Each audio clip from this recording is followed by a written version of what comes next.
Second rule of Fight Club is you do not talk about... Jesus Christ, that's Jason Bourne. English, mother... Body, you ain't got no job, and you ain't got shit to do.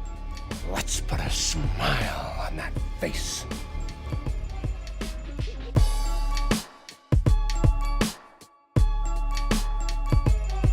What's up, film fam, and welcome to the Film Room Podcast. My name's Dion.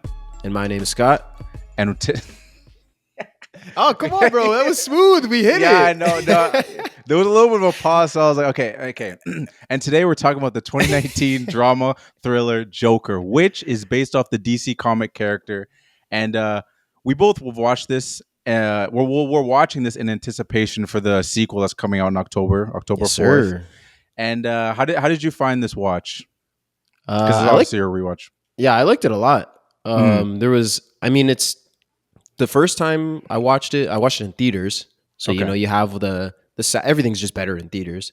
But, having the rewatch and knowing what happens and then kind of seeing how his character goes from where he starts all the way to the end and like seeing each step as it comes along, knowing what each step is, but like seeing his character specifically go through these and how he reacts to each one. I don't know. I just can think about it deeper knowing the story. And for a movie like this that's all about him and his character, I liked it. It was cool. No, it's good. Did you find yourself wanting because we're talking about how we're doing this in anticipation for the sequel? Did you find yourself wanting another movie after you watched the first one? I don't think so. Okay. And it's funny because like the director even said it was written like they wrote it as one movie. Like they pitched it as one solo film. It wasn't meant to be. This was actually DC's kind of turn away from the DCEU. Yeah. Right? Because they had Marvel was going crazy with Avengers and the MCU. So they were trying to catch up, but then Justice League was trash. So, they were like, okay, let's try something different. And they started with this as a solo film. And I think it worked really great. And I think the end, like it has the opportunity for a sequel. Yeah. But there's not like they didn't lead up to one. Like they didn't open it up to one. So I thought it worked really well on its own. Yeah, for sure. It's not one of those classic like hop in the car and then roll credits kind of thing or something like that. Exactly. Like someone broke him out of prison via Dark Knight Rises. You know what I mean? It wasn't like Dark Knight Begins. How Dark Knight Begins ends with like Joker, everyone broke out of prison, oh snap, setting up for the second one. It didn't end like that. Well, technically it does because he gets broken out of the car. Well, the cop car. Well, that's not how the movie ends though.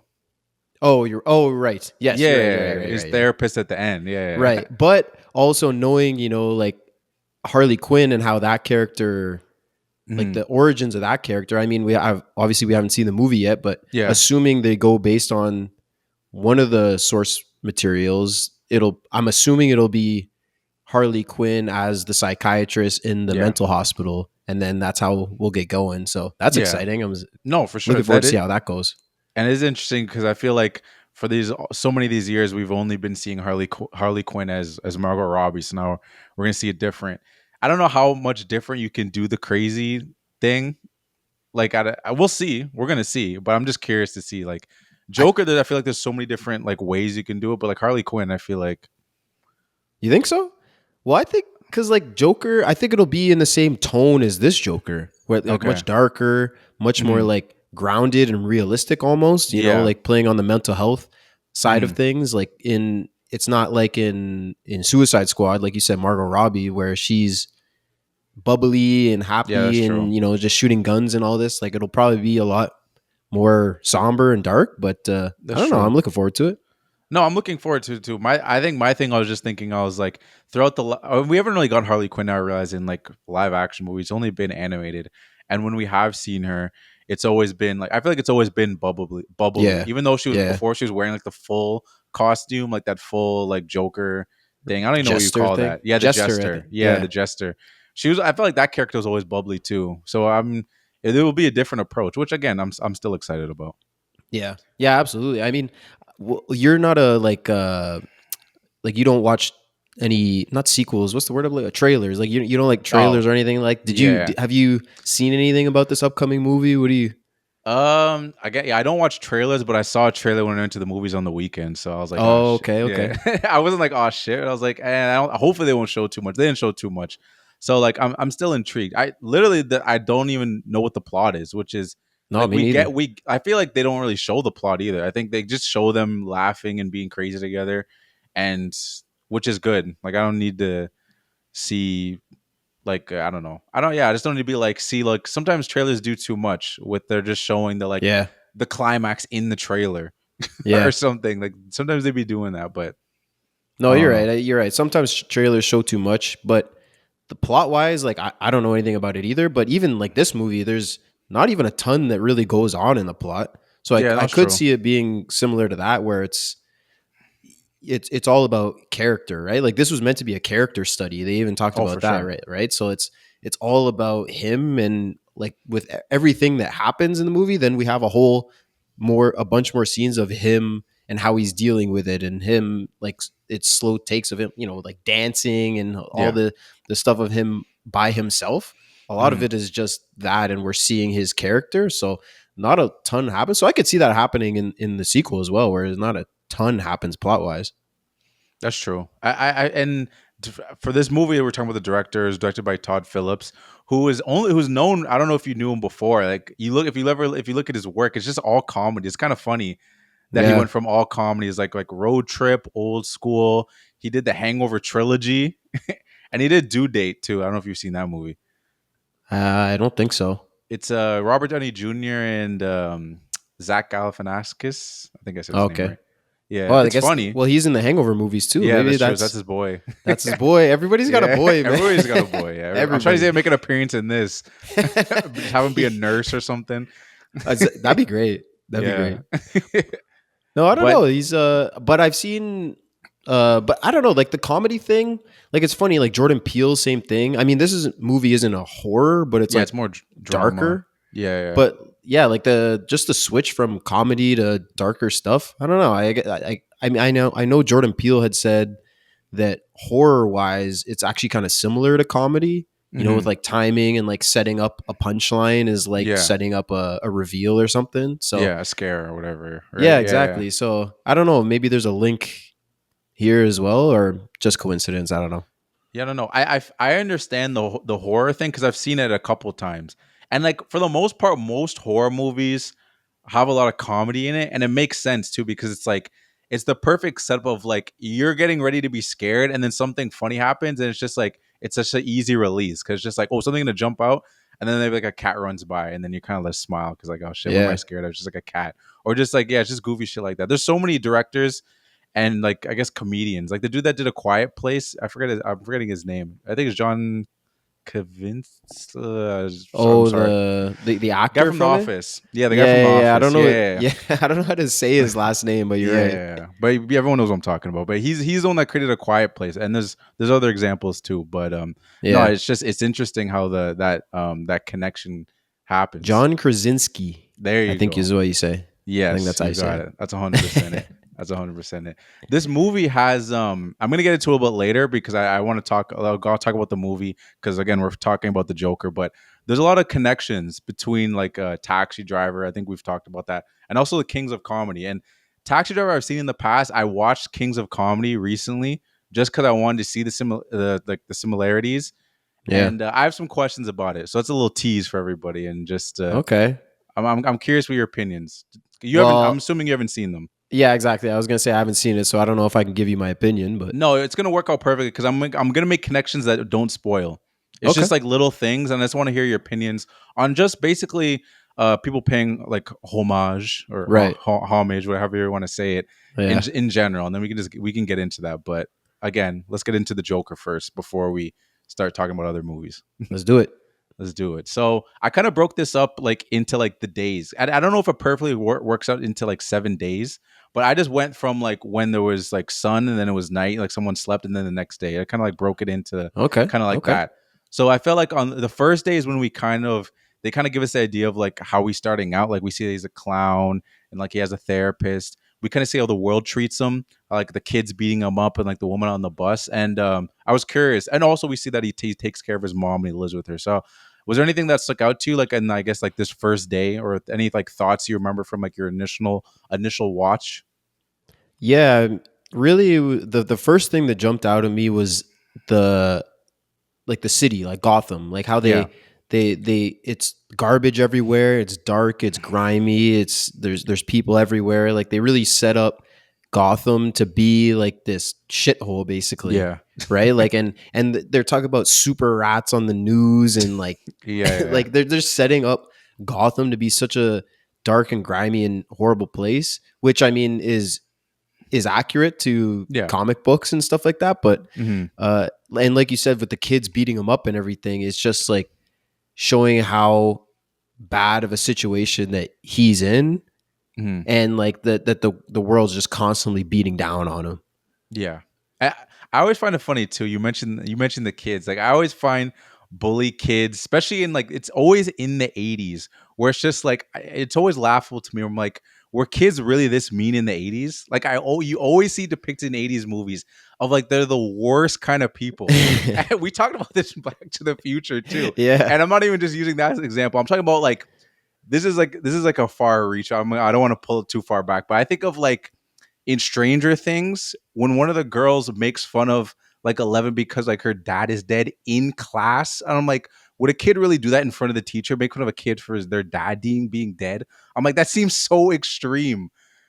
You think Yeah, I you do don't that know. in the hallway, right? Yeah, I was gonna say like kids are mean, dude. But you're right; they're a little more like sneaky with it. Like I feel like because he's in broad daylight spinning this sign, Yeah. and then they steal. I mean, they just steal it and run away. I guess that's not that They bad. beat But then his they beat his ass. ass. That's in the alley though. That's what I mean. Like I that's where guess. that's a little more inconspicuous. But yeah, they beat the shit out of him.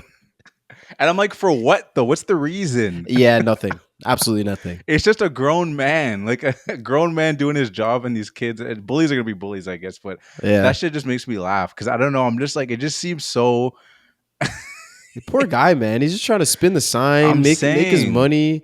It's the store's closing down. Another way that they show like just that we're in a recession. Like nobody has money. Yeah. They almost build Gotham up to be like its own character in the Yeah, movie. no, You know what I true. mean? Like because all of the side characters, it's just constant bad stuff that's happening to him basically, right? Like he gets mugged right away and his he finds out all this stuff later on, and then he loses his job. Like all this shit happens. But it's the city is another one of those things that just like the state of the city and crime and like just garbage everywhere, rats, poverty. It's another thing that's just beating down on him and making him or being more and more difficult on him. Yeah, no, for sure. And like it's interesting too because like he has like a therapist, but I mean, as we see throughout the movie, like clearly it's like she doesn't even listen to him. It's Yeah. like he's going through a tough time, which is just interesting in general because I feel like the one thing I like about this movie, and I remember like as like we're talking about like this first day or whatever, you realize that like you never really get to see this side of the Joker. We always just see the complete Joker. Obviously, it's like an origin movie, but you never think about the Joker was like this guy that started off here because Right. the earliest we ever see him is just in Arkham, so he's already crazy at that Yeah. point. So it's interesting to see him like humanized. You know what I mean? He's just like he was just like the regular guy. Yeah, that was one of the just big down things as that I well. read actually from Todd Phillips. He was saying, we wanted to bring you into the origin of the Joker and have him come up so that he's kind of someone that you could not relate to, Mhm. but someone that you could like understand how he gets there, right? Because like you said, Yeah. all the other ones we see him, he's already crazy. So like when he's killing people and doing all this bad shit, we're like, oh, that's just a bad guy, and I'm not like him. But they wanted this to be a character that we could see, how he ended up where he is and how like it's realistic. How if your social worker, your therapist, the money gets cut, so you don't have that, you stop taking your medication, like all this, all the course of events leads to him going crazy, and it's a realistic path. So it's something that you could be like, oh shit, like this in theory could kind of realistically happen. Yeah. Not just some No, crazy guy in an asylum, no, for sure. It's not like you see him fall into the vat Right. of chemicals and then suddenly Yeah. he's just weird smile. It's like it's not that origin, which I guess you guess you kind of do get that in the original Batman, but it's not this deep. Right. That's more campy. Yeah. But Yeah, exactly. yeah. But one thing about this movie too, it keeps you on your toes because like we get that first daydream sequence when he's just like daydreaming of being on the show. And like I remember the first time I watched it, it kind of got me for a second because I thought it was like he was watching it. And then later on that night, it was like, or like maybe the next day or something, he's like, oh, am I going to go? He got tickets to go live. And then that turned into a thing. But it's obviously like once he's saying like, I'm so proud of you and all that shit, I'm like, oh, okay, this shit isn't real. Yeah, he's in the crowd and he's like telling Murray about his life story. And it's like that would like in a talk show like that, like the host is the show is about the host. Like the crowd, you cheer, you might stand up, say your name or whatever. But I don't know. Even this time, I didn't remember. So even it got me at first. I was like, oh shit, was this a flashback to when he was on? I don't even remember that. But yeah, that it was a good thing too, because another thing that I read about Todd Phillips was that they wanted to establish like the untrustworthy narrator. Okay, yeah. No, and that's what I'm saying. Like this movie keeps you on your toes because like right from that moment you're like, okay, so now he's just gonna be these daydreaming these somewhat realistic situations. Because like I mean, I will get into it now. Like we're heading into spoiler territory. I didn't do a spoiler alert, but there's gonna be spoilers in this movie because as he the next day he goes to work, he gets a gun. His buddy Randall gives him a gun. And this thing cheesed me too, like his boss threatening to fire him because he thought he stole the sign or some shit. I didn't think that shit made sense, but but anyway, later he meets Sophia on the elevator, which shout out Vanessa from Atlanta for people that watch Atlanta. I've never seen that show. Is it good? Oh, you never seen the show? No, it's really good. Oh, really okay. Good. I gotta check that out. There's another character in this movie from the show too, a main character. I was like, yo, Todd Phillips was watching Atlanta? Okay, I see. I guess so. But do you remember, like, we're talking about the daydreaming. Do you remember buying the relationship between Sophie and Arthur? I did. I mean, it's kind of weird because we never see him before that kind of have that charisma or positive energy or, like be personable. Mm-hmm. But I don't know, when it happens in the elevator, it happens kind of organically. Yeah. And so I was like, okay, like this is not crazy. Like it's not like he walks up to her and asks her out or anything. They meet in an elevator and he's kind of odd at first and then he just gives a smile and he's a weird dude anyways, right? So I was like, okay, I can buy this. And then when she looks at him as she goes into her apartment, she gives him just like a little smirk. It's not like a over the top smile. So I was like, okay, I could see. And he was nice to her daughter. So I was like, okay, I bought it at first. Yeah, he was. You said that he was a little weird. He was really weird. Like he did the gun thing and he held it for way too long. It was to the point where it's like he did it. We went to her. She looked back. She left, and he was still holding it. I was like, dog. I mean that. But it's so funny that like there's so many times throughout this movie, and it's like it's a literal character trait. But like he laughs at the wrong time at all the jokes. Like he just has his social concept of comedy is so backwards to everybody else's. So stuff like that, it kind of makes you laugh, but but like for a shot to the head, it's weird. It's weird. No, it is weird. And like you're saying, like the next day he follows her, like he's just watching her, like as she's like taking her kid to school and everything. And then he like he's talking about he laughs in the wrong moments. Like when he's at the comedy show, it's like he'll either laugh before or he'll laugh after. And it's just some part of me was thinking he was almost like looking for reassurance. Like, like at the times he laughed after, he's like, okay, this is funny. I guess I should laugh now. Yeah.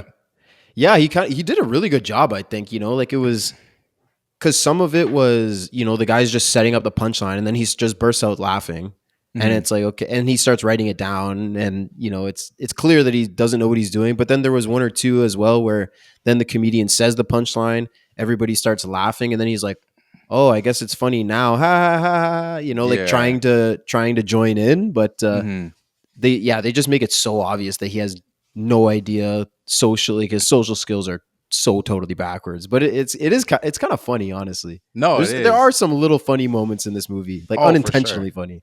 And like if you're listening close enough, some of the jokes from the comedians that he's like before him and they're on stage are actually pretty funny. Yeah. Like I remember I was laughing at the dude like before he went up. The dude was cracking like jokes. He's talking about like how dating women or like dating is like women look at getting dating like getting a car and like men look at it like parking and like that shit was getting me. Yeah. Those jokes are hilarious.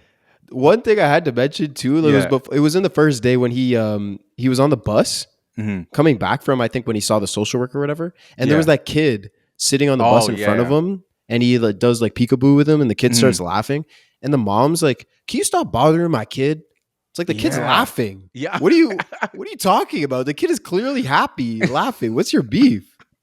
That's what that's what I was saying when I was talking about how we see how the world treats him. The Yeah. world looks at him like that lady just looks at him like he's like a nuisance or something. Like he's Right. like a weird like homeless dude, not to put in like a better like not to better terms. It's just like he's not doing anything. But like Exactly. unfortunately, that's how some people just treat some people. It's just like if someone looks a little strange, you're just like really back offish to them. You're like, oh, get away from me. Get away from me. Like you're weird. You're right. But even like the words that she says, like "stop bothering my kid." Yeah, I know. I'm not bothering your kid. He's laughing. Fuck you. Yeah, I know. That cheesed me, man. I was like, what are you, man? What are you talking about? Bothering my kid? No, If they did. you bring your kid to like a soccer game and he's running around having fun, are you yelling at the kid, "Hey, stop bothering my kid. He's having too much fun." Doesn't make any sense. It makes no sense. And like they did a very good job at pissing off the audience in that sense of like you obviously we're watching from his point of view, so like we like Arthur, right? So it's like first it's the kids beating his ass, and then it's his boss being like, oh, like, well, that's later, a little bit later on, but he's like, oh, I heard you got your ass beat. Where are you keeping the sign? He's like, why would I steal a sign? He's like, yeah, why would he steal a sign? And then you get that mom saying, stop bothering my kid. It's like, why is everyone giving such a hard time? Like he's not doing anything. No, exactly. But I think, and then we see like, I don't know at what point in the movie it was, if we'd seen it yet, but like in his notebook, we see that he writes, the worst thing about having mental illness is that people expect you to act like you don't have one. Yeah. So I think it's that, right? It's like he's awkward in these situations compared to societal norms. So everyone treats him like shit. And it's for no reason. Like he doesn't have the bad intentions or anything. He doesn't start out with any bad intentions. So, it's just people being assholes to him. And like I said before, the city just putting him in a really bad spot. And this is what kind of leads him. It just pushes him further and further and further. No, it's true. And that lady too, like she takes the card because she's like, why are you laughing? Right. He gives him the card and it says like, I have a condition where I can't control my laughing. And at the bottom of the card, it says, please give back my card. She never gives him back his card. I was wondering that too. I was like, they never show her giving it back. I was like, maybe she did just like off camera, but did she actually just like no, take I don't the think card? she did, because think about, I don't know if it was the Thomas Wayne scene, but there's another scene when like he's laughing and he does like this, like you could see him like it's very subtle. He's looking for it and he's like, oh, I don't have it, because that lady never gave it back. Oh shit, I never noticed that. Yeah, that was a slight thing, because I was thinking that too. I was like, as soon as I saw, like, did she give her card back? So the whole movie, I'm looking to see if he used the card. If he ever used the card again. He never used the card again. And I can't remember what it was. I should have wrote it down. But yeah, there's a part where he's like looking for it. And he's like, oh man. I don't know. So he had to keep laughing. Lady beefing him over making his son laugh and then stealing his card for no reason. No reason. She's just a hater. That's crazy.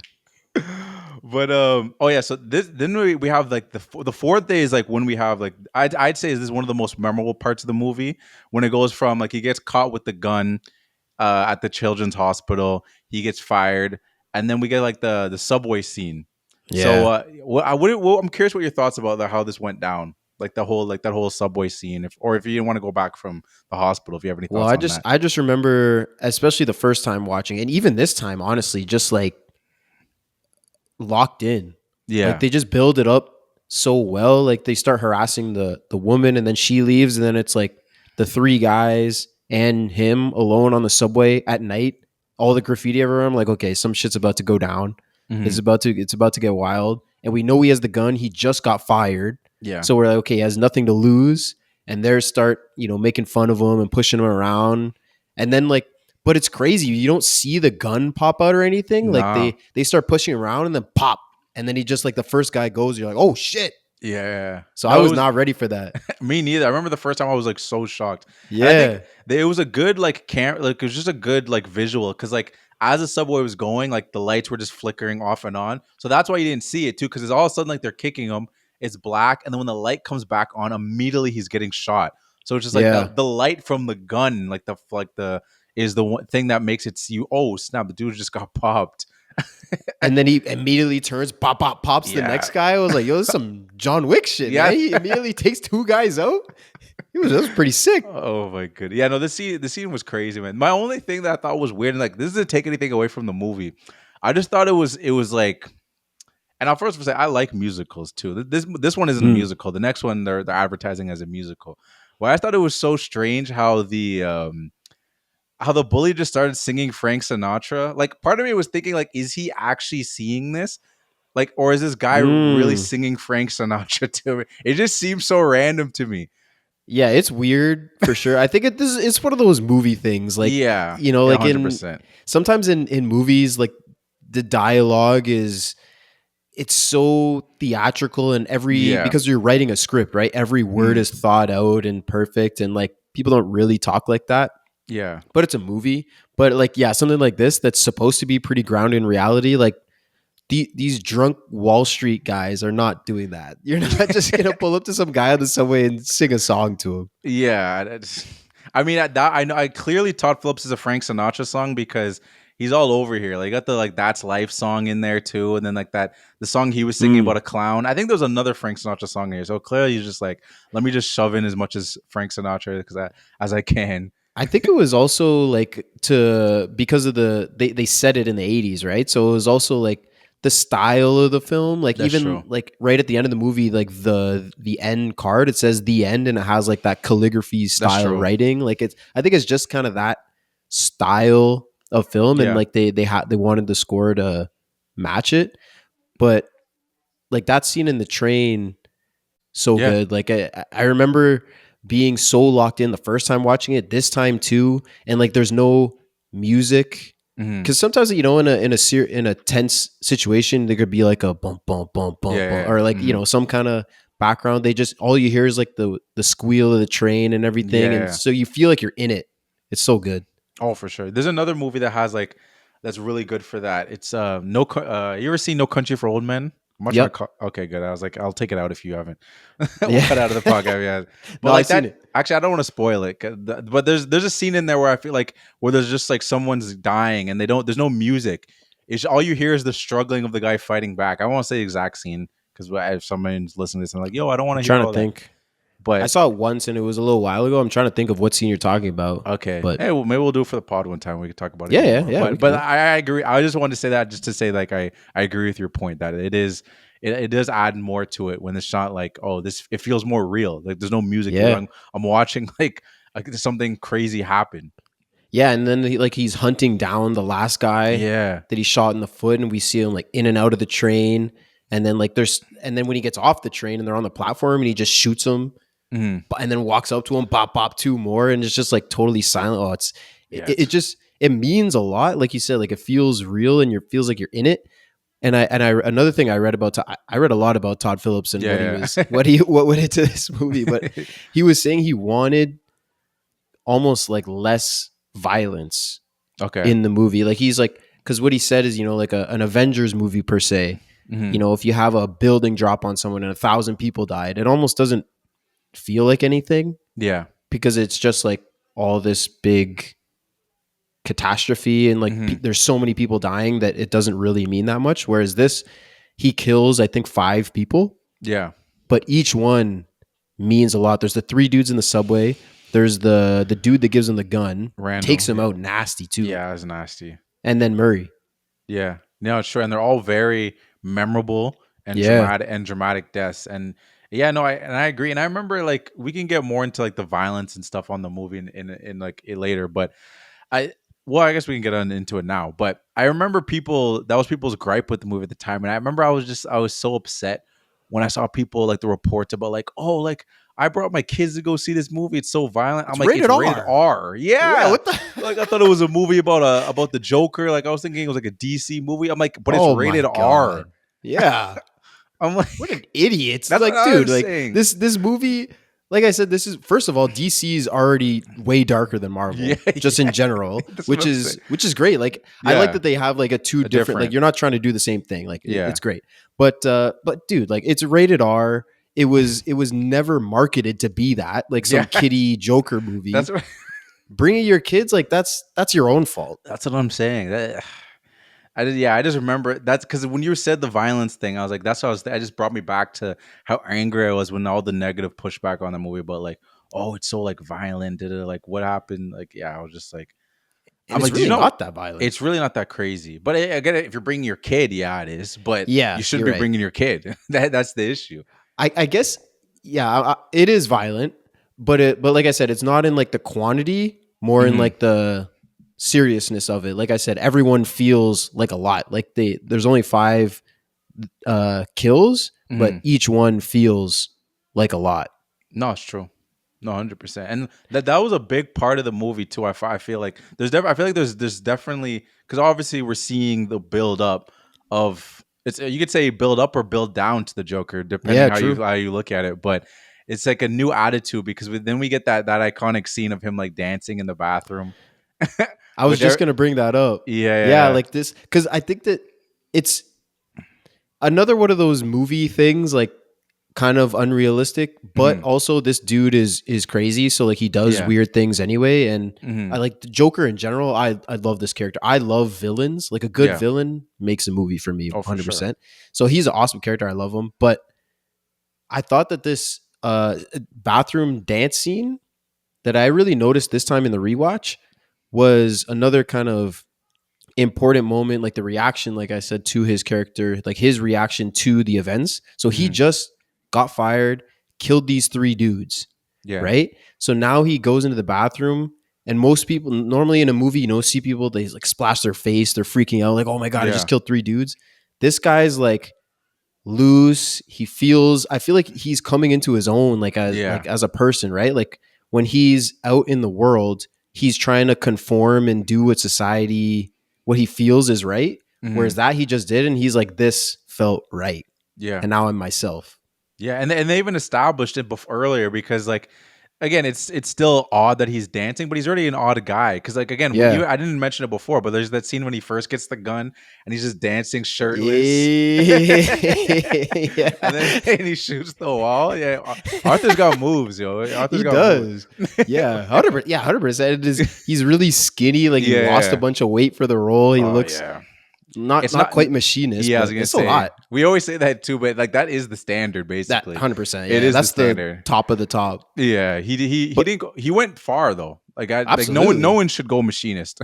To be honest, no one should do Facts. that. But he went pretty far for this role. Like it doesn't even look like, I've seen Joaquin Phoenix in other movies. He doesn't look like this guy. I don't know if you've seen it. If people that have watched it, have Yeah, seen not other at all. movies. Especially his face. Like he doesn't like his Yeah. face is so skinny in this. Yeah. And I wonder in the second one, I'm assuming he lost the weight again. That's what I was but thinking. That's kind of wild. Could you imagine doing that again? Yeah, especially when you kind of think there's just gonna be a one-off too.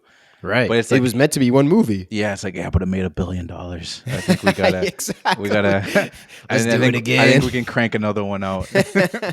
Don't worry, you'll be with Lady Gaga this time. It'll be good. And then because right after the dance, he kisses. This is when he goes and kisses Sophie as well. Yeah, that's true. So this was another thing that I was like, I mean, I don't think it was real, yeah, but in his head, again, it's just like he feels like free. He's like, oh my God, this was great. I'm not conforming to society. I just killed these 3 fucks, like that were the rich elite that are killing all of us in poverty. This is great. I feel like myself. He feels free. He's like, I'm gonna go make out with this girl that looked at me once. Let's do it. Yeah, because like to me, like I was the same thing with you. I was like, okay, I guess I believe this, but then again, as you rewatch it, obviously but you're thinking like, yeah, this doesn't make sense. Like unless we don't know if they have a prior relationship, because they're in the same building. Clearly, she knows him.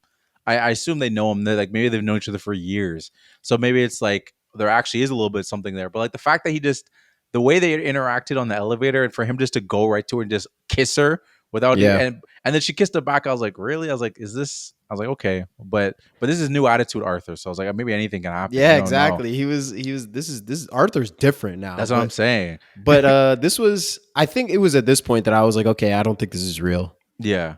With Sophie, like the elevator, and that I think that was real. Honestly, I think he probably the elevator. did that. No, I think the elevator was real. Yeah. So like that, I was like, okay, this is a realistic interaction. But then when he just started making out with her and she was into it, I was like, I'm not really sure. Yeah. So that made me start guessing, especially because like we said before, when he was he visualized himself at the TV show, at Murray's show, and then we see that wasn't real. So we're like, okay, So he does see things, or he imagines things. So I was like, okay, I think this might be one of those things.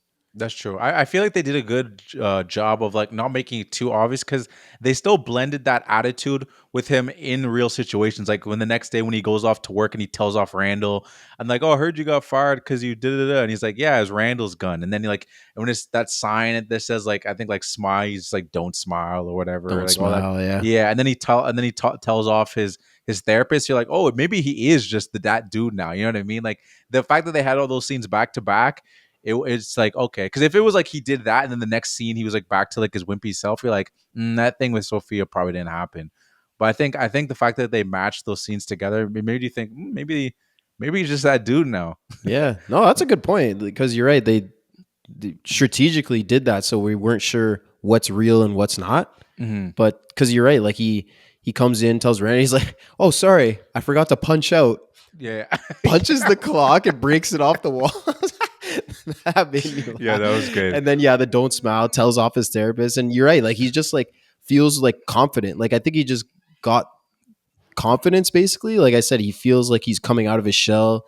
Like he doesn't have to conform to society anymore, do what the world expects him to do anymore. He's just like, nah, fuck it. Like that was Randall's gun. I got fired because of this fuck.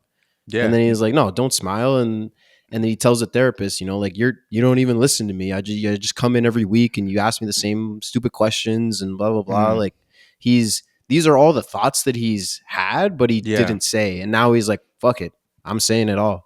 Exactly, and then he builds up the confidence to finally do the comedy show, and like he Yeah. has like Sophie, and Sophia's there watching him. That's why I was saying I was like, oh, this all just feels like it's real. Like it's all lined up. This is like maybe this is all actually all happening. His comedy show's a little strange, but because it's like his jokes are like whatever, but he's still confident in it. Like he just at no point he starts laughing, but it's not like he feels like his confidence is wavering at any point. You know what I noticed too? A couple things actually. Yeah. One I just thought of, because like you said, he goes to the comedy show and he builds up the confidence to do it, and he starts laughing kind of throughout the show because it's supposed to be a comedy, two, he has that condition. But for the most part, in all the other interactions, like you said, when he goes to work, like when he gets fired, and then when he goes to see the social worker one more time, he doesn't have any of those laugh outbursts again. Yeah. Because he's like, because I think that was maybe like a kind of a side effect to him, like trying to fit in. Whereas now he's coming to his own and he's social, and he's not even, his brain's like working now full capacity. Like it's not even thinking about that laugh thing, Yeah, that's true. I was always constantly wondering about that laugh thing, because even when later on when the police officers ask him, like, is that laugh thing a real thing? Whatever it is, and then it had me thinking, like, I wonder, is it a real thing? Is he playing that on? You don't really get an answer to it, but it's just like one of those things they throw out there to get you thinking, like, yeah, is he just doing that? But I mean, he says like, "What do you think?" Yeah, so exactly. it's like, yeah, we don't really get the answer, no. but I don't know. I think it is real. Like it's like I said, a side effect of kind of his brain working double time almost to try and fit in, because he's not.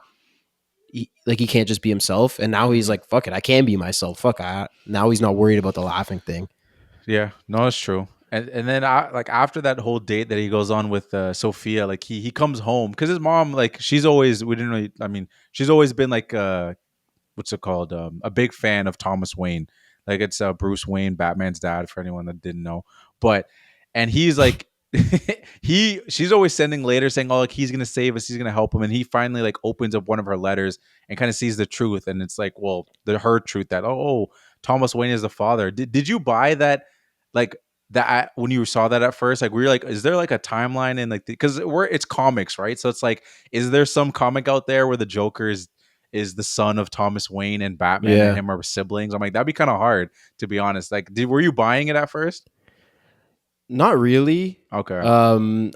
Because I mean, she's never, even from the jump, she's not portrayed as like a totally trustworthy narrator either. Yeah, totally sane. So I was like, okay, I don't really trust what she's saying. And then when he sees Bruce and Alfred is like, no, that's, your mom's crazy, that never happened. And then he even later when he sees Thomas Wayne, he's like, no, your mom was crazy, I never slept with her, like none of this is true. I didn't think it was true. Yeah, no, that's You? fair. I wanted it to be true. Okay, yeah, I, yeah, I yeah. I wanted it to be true because I was like, oh, that's a dope storyline. Like, just like, not it wouldn't be for this movie. It'd be for like a 20-year sequel where it's be Right. like where, and if Batman didn't know because like he died and then his dad never told him. He's like we're actually brothers, and then Batman's like Batman already can't kill the Joker anyway, but there'd be another reason.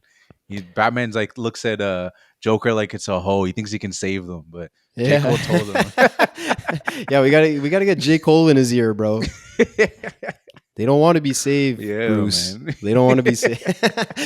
But one thing I noticed too is like back when he had what's her name, Sophie, Yeah. on the like date with her, like when she came to the comedy club, and they're walking and they get to this newsstand, and then there's Mhm. all the newspapers that talk about the subway killer and all the kills on the Yeah. subway, and he reads it and he has a big smile on his face, and then like when he's at the hospital and the cops come Yeah. and they're asking him, oh, you heard about there was those murders on the subway. There's a I don't know if you noticed, but there's like a quick smirk that he gives, Mhm. smile before he comes back and then answers their questions. Like he's loving the fact that people are talking Yeah. about him now, right? Mhm. Something I Yeah. noticed. No, no, that's good that you pointed that out too. Because like you said, it's like he's been living in this space where like he feels like not even like forgotten. He's just someone like basically like he mentions it later when he talks about Murray. He's just someone that people would walk over. Yeah. Like someone that people wouldn't even like. They treat him like he's actually like I don't want to say like a crackhead, but they treat him like he's just like a person on the street, which it's unfortunate that people do treat people on the street like that. But Yeah. like people just walk past people on the street all the time. It's just it gets so like normal, just like someone's asking for money. Like that's how they perceive him as like that kind of person. Just like I don't have time for this guy. Like I got somewhere to be. Like it's just yeah, it Yeah. is And tough. that's what causes the whole uproar, right? Is he's like, those three guys that I killed on the subway, if those are, people die in the city every single day, they're not on the Yeah. front page of the news. Like, it's just because they're poor people like me that nobody cares. And, so that's his whole beef with the system. And that causes all the outrage. And you're right. Like that's what I was mentioning before. Like it's realistic, Yeah. this is one of the things that they wanted so that we could see how someone could end up that way. And this is someone that we're rooting for. Like we're rooting for this character, right? Like we see him getting beat down and we realize the mental health struggles, and this is someone that we're rooting for. And then he goes and starts this whole uproar, murders these people, murders Murray on live TV. Like this is our hero in the movie, Yeah. right? So it's like, it's almost a heroic movie in the negative way. I don't know. It's so cool. Like just as a concept to have Joker, who's a villain, and have his own solo origin story, like as a hero coming up, is great. No, it really is, and like, that's the thing too. It's like it really depends. I mean, I feel like the majority of the people watching this movie are DC fans. Yeah. There may be some people that are just like, oh, people have been talking about this Joker movie. Let me go see it. I don't really know DC like the lore that much. Of like, I don't know the Joker. Besides, I'm assuming maybe they've seen Dark Knight, but like, let me go see this. But like, yeah, like because I feel like that scene, especially for the DC fans, that moment when you see him going to Wayne Towers and you see little Bruce, like I got giddy when I first saw it the Yeah. first time. I was like, "Ooh, here we go!" I'm like, "It's a Yeah. child. It's not like they're about to do anything here." But I was like, They're about to start fighting. "Give me that." Yeah. I was like, "Yo, give me the 20-year forward sequel. Give me a flash forward or whatever. Let's jump. Yeah, that'd be Let's jump sick. 20 years and let's see this guy. I like this Joker. It's like, damn, I want to see this Joker in a Batman movie. Like, we're only Yeah, gonna see him absolutely. just be himself. Like, and like I guess I never really thought about how old the Joker is because I'm seeing like this Joker here. I'm like, this dude looks like he's what, like 30s or something. So for Batman, when does Batman start being Batman? Like in his, like when he's like 25 or something? I don't Yeah, actually maybe know. around there. Yeah, I don't know. But I don't know how old Bruce was there. But yeah, no, that whole moment just got me kind of gassed because I was like, Yeah. No, you're right. ooh. It's a great like callback for the comic book fans and people that know, Bruce Wayne is Batman, which is, like you said, pretty much everybody. But you're right. Like Yeah. if you went into this having no knowledge of comic books, Batman, Joker, it would still be a great movie because really the only things that are callbacks to the comics are, like you said, that scene with Bruce, Yeah. and then at the very end when we see his parents get killed. Yeah. Yeah, that's true. Like other than that, and they already build Thomas Wayne to be his own character. Like he's running for mayor, and there's the whole side of is he his dad or not. And so this, if you don't know anything about Thomas Wayne and that Bruce Wayne is Batman, you just assume Thomas Wayne is some elite mayoral candidate, rich guy that is an enemy of everyone in this uproar. So that's why he gets killed. And like this movie on its own would totally work if you Oh, for didn't know sure. any of that stuff. Yeah, and that like and Bruce's part literally could have just been like that's just his child. It still just works as Yeah. like that's Thomas Wayne's kid. Like if you don't even realize that that's Bruce Wayne, it's just like oh well, yeah, that's supposedly he thinks that's his brother. So it doesn't even matter if it's Bruce or not. So like even Exactly. then, and then the killing at the end too. That still doesn't mean anything for a not like a non comic book fan could just be like oh snap. Like they wouldn't have to be like oh that's the like Leo meme, and that's the Yeah. So it just kind of works that way. There is one thing that I saw when I was it was actually when I was researching on our boy JB for the movie Snowpiercer. I saw Okay. I saw a video that talked about like how 2019 had like these very like this common theme. It was basically like a fuck the rich theme. I didn't really realize that till like, and Mm. I'm sure there was a lot of movies that throughout the years that have common themes. Just the fact that these were like somewhat top build movies and they all had a common theme, which made it seem like, okay, I guess the writers were on something that year where it's like, again, you have this movie, The Joker, Parasite came out this year. Okay. The movie Knives Out is the theme is about like this really rich family. And then there's like a poor, like their poor, I guess, helper in the house. And then Us is kind of like a class thing too, like the movie The Jordan. Oh, have you seen Us? Yep. Oh yeah, like that's kind of like a class thing going on there. And Yep. then there's this horror movie called Ready or Not, which was really big, and it's about this like this. She's not poor, but she doesn't make that much money, and she marries this rich guy, and then like this all this weird stuff starts happening. And then the movie Hustlers, I don't know if you knew about that. I never saw that movie, but that's like J Lo and Cardi B, and like they're all strippers, and the whole concept of the movie is that like they're trying to like fuck over the. I have seen that movie actually. Oh, you have seen Hustlers? Yeah. Yeah, so so that's another like all those movies came out in the same year, and those are all kind of like top build movies. Kind of interesting. They're all kind of similar themes.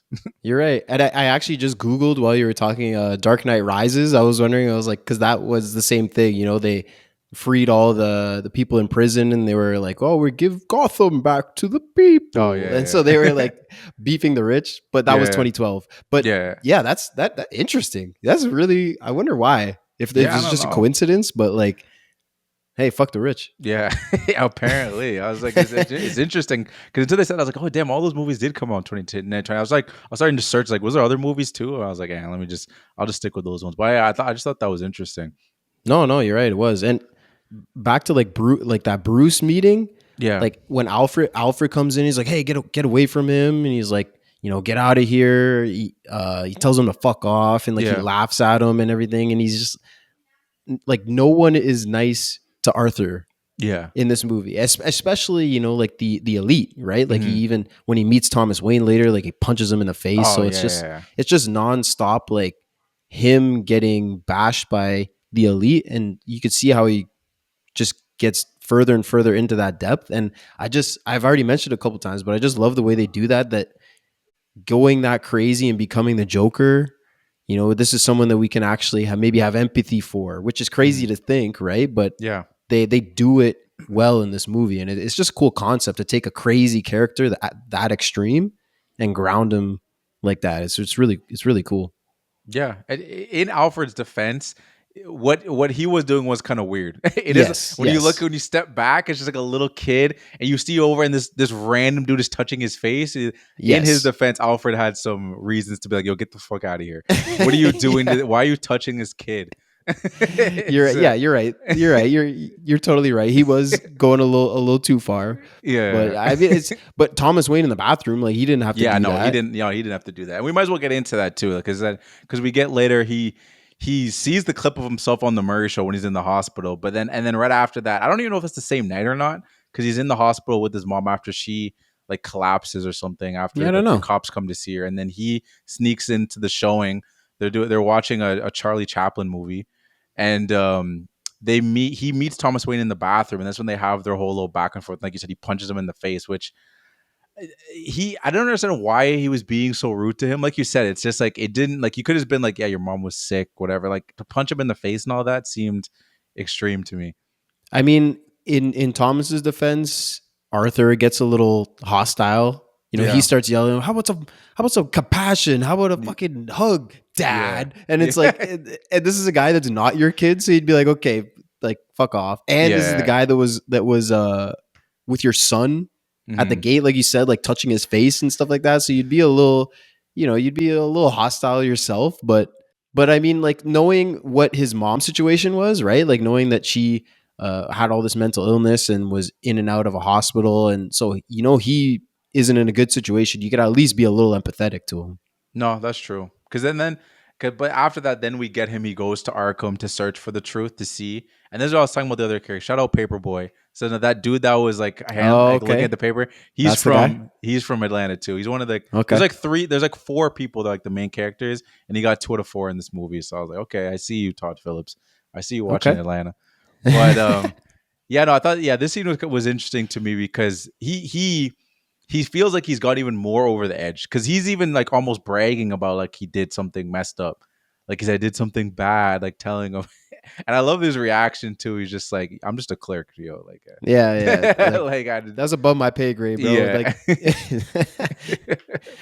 but this is what I'm talking about. Like, he is happy about it, right? Like yeah, he's proud of what he did, and like he's come out of his shell. He's like, this is who I am, Mhm. right? Like fuck the rich.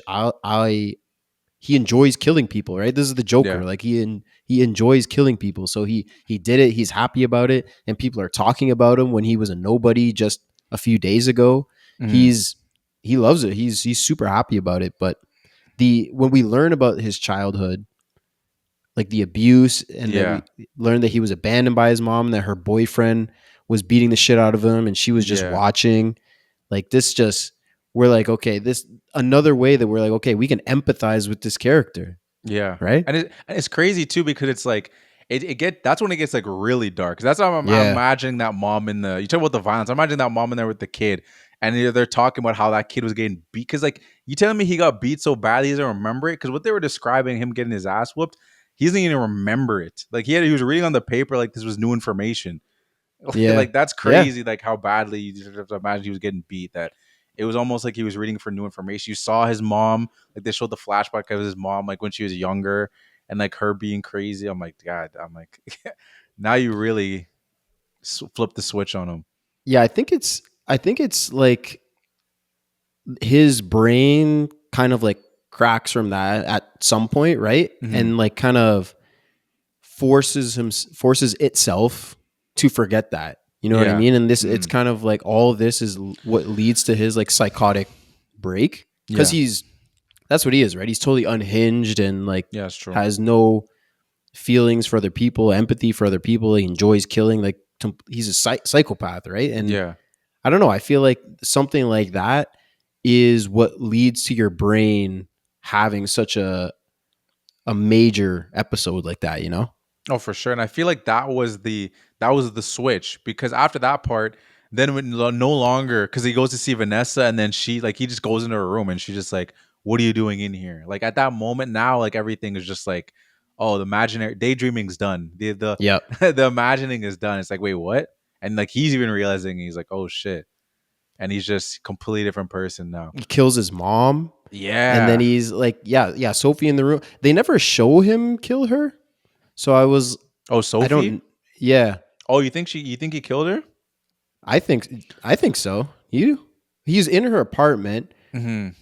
and then she's like, I really want you to leave. Like, why are you here? And I don't know. Like I said, they never show it. I don't know. Maybe it's just a feeling I have. Yeah, no, you're not wrong. Maybe you have me thinking about it now. I'm trying to think if there was like a subtle thing of like there was no like blood on the like footsteps or anything like that. But Right. it doesn't mean that it didn't happen. But it's interesting. But what would be his reasoning for killing her? That'd be my only thing. Like I feel like everybody else is like this person did me kind of wrong. The people that he killed, you know what I mean? So she never really Yeah, did anything. it's a good point. It's just because he's crazy. Because that could even that's a good reason. He's just a loose cannon. and he just lost his temper and he could kill. Yeah, I somebody. mean that's what I was gonna say. I was like he learned about his childhood and he snapped, right? Killed his mom, so he's like full Joker now. So I Yeah. was like, okay, this like he's totally crazy. He doesn't care. So that's why I was like, okay, maybe he killed her. But you're right that everything leading up to this and even after, like he doesn't really kill anyone for no reason. Like the midget clown guy, he could Yeah, have killed him. that's true. Gary, I think his name was. Yeah, Gary, Gary. yeah, Yeah, no, it's true. You're right. I mean, like we might as well get into it because like this Yeah. is like we're leading. It's leading up to the big climax. And like we get all the events, like you said, like you mentioned his mom killing his mom. Sorry, the apartment scene with Gary and Randall. He gets like the whole like escaping the cops. Then it's like the Murray show that leads into the riot. So, did you have anything you want to specifically like points on like maybe the Well, one yeah. thing that was just that I just found funny. Mhm. Again, I don't know if this was meant to be funny, like if Yeah. they wrote it as a joke, or if it's meant to just show that he's unhinged. Anyways, it's in the scene with Gary And when he Randall, yeah. kills the guy with the gun, Yeah, Randall, yeah. Randall. Yeah. Yeah. So he kills Randall, and Gary's like freaking out. He's like, "Oh, why the fuck did you do that? Oh my god! Oh my god!" Yeah. And he's like, "Okay, it's okay. You can leave." But he's sitting in the doorway, right? So he has to Yeah. walk past him. Mm. So as he walks past him, he goes like, "Oh!" Like Yeah. he jumps at him. And Gary freaks out again. I was like, "That's so funny." Like, No, that- like that- this guy's scared shitless, and you're gonna do that. No, that was good. That's that comedy Todd Phillips where he's like, let me squeeze a little humor in here. Exactly. I gotta put something. This is real. Like he Yeah. literally killed a man right in front of you. You don't know if he's gonna kill you or not, and so he jumps in. It's a That made me vicious laugh. killing too, man. He watched it stab him in the eye. Oh my god. Scissors to the neck and then to the Oh, eyeball. Oh my god. Yeah, that was rough, man. I don't That was rough. and then the other part too, when he couldn't reach Yeah. reach the door. He had to help him to He's like, "Can you unlock help the me?" door. He didn't try to like pull up a stool or something. Like Yeah, that's you just what a weird interaction though. Could you imagine you're in a room with a dude that just killed someone and you're trying to leave and like you can't reach the thing on the door. You have to like ask him for help. yeah. But like, it's you true. just want to like get out of there as quick as possible. You don't want to get that's just a weird situation to be in, you know? And shout out to Gary. I guess he didn't snitch. Because the cops, Yeah. it's not like the cops pulled up because the cops, he could have been like, yo, Arthur, dude, like the dude that's gonna be, because he told him he's gonna be on the show. So the cops would have pulled up immediately, I feel like. Because he was there long enough to be sitting in makeup and all that stuff. Yeah. So if Gary snitched, they would have pulled up right away and be like, yo, That's a great point. He killed this guy Randall. He just went to the apartment. He's still there. You know what I mean? Gary's no snitch. Gary is no switch. He's hood certified, man. He is Apparently. no snitch at all. He's a real one. Yeah, you know, he knows how crazy Arthur is. He's like, maybe this guy will get me if I snitch on him. Yeah, that's a good point. So one thing I had to the next thing I want to mention was the stairs. You know, like the Oh, yeah, of iconic course. stairs. Like when he Yeah. comes down, he's dancing down the Rock and stairs. roll. Yeah, I mean, one Song. it was funny when like he stops dancing because the cops are like, "Hey, you," and then he starts to start running. But Yeah. this is like it's bright and it's sunny. Like because we see the stairs a couple times early on in the movie Yeah. as he's coming home, but we always see it from the bottom of the stairs and he's walking up Mhm. and it's raining and it's dark. So I feel like it's like a metaphor for his brain, right? He's like, Yeah. I have to climb this hill Mhm. just to get home and it's dark Oh, yeah, and for like sure. the stairs look like they're super long and high. Oh, yeah. So yeah. now like he's like we said, full Joker and he's coming to his own. And he feels free. Now he's Mhm. coming down the stairs and he's dancing. He's got this crazy suit on and the rock and roll is going crazy. It's just it looks really great. It's a great shot. Oh, yeah. And I think it's metaphorically just really cool too. Oh, for sure. And it's one of those things too. Like every movie's kind of got like their iconic moment. This I feel like the Murray thing is like a popular thing too, but I feel like that step scene is like its opening Pulp Fiction scene of them like holding the guns. You know what I mean? Like even if it's just like a freeze frame of him on the steps kicking, it's just Yeah. like that's just the shot you could have as like a poster. Kind of mean. And like I feel like that's and then yeah, just that sequence. It's just like it's so iconic. And it's rare when like you watch a movie like something. Usually things become iconic because like they're old.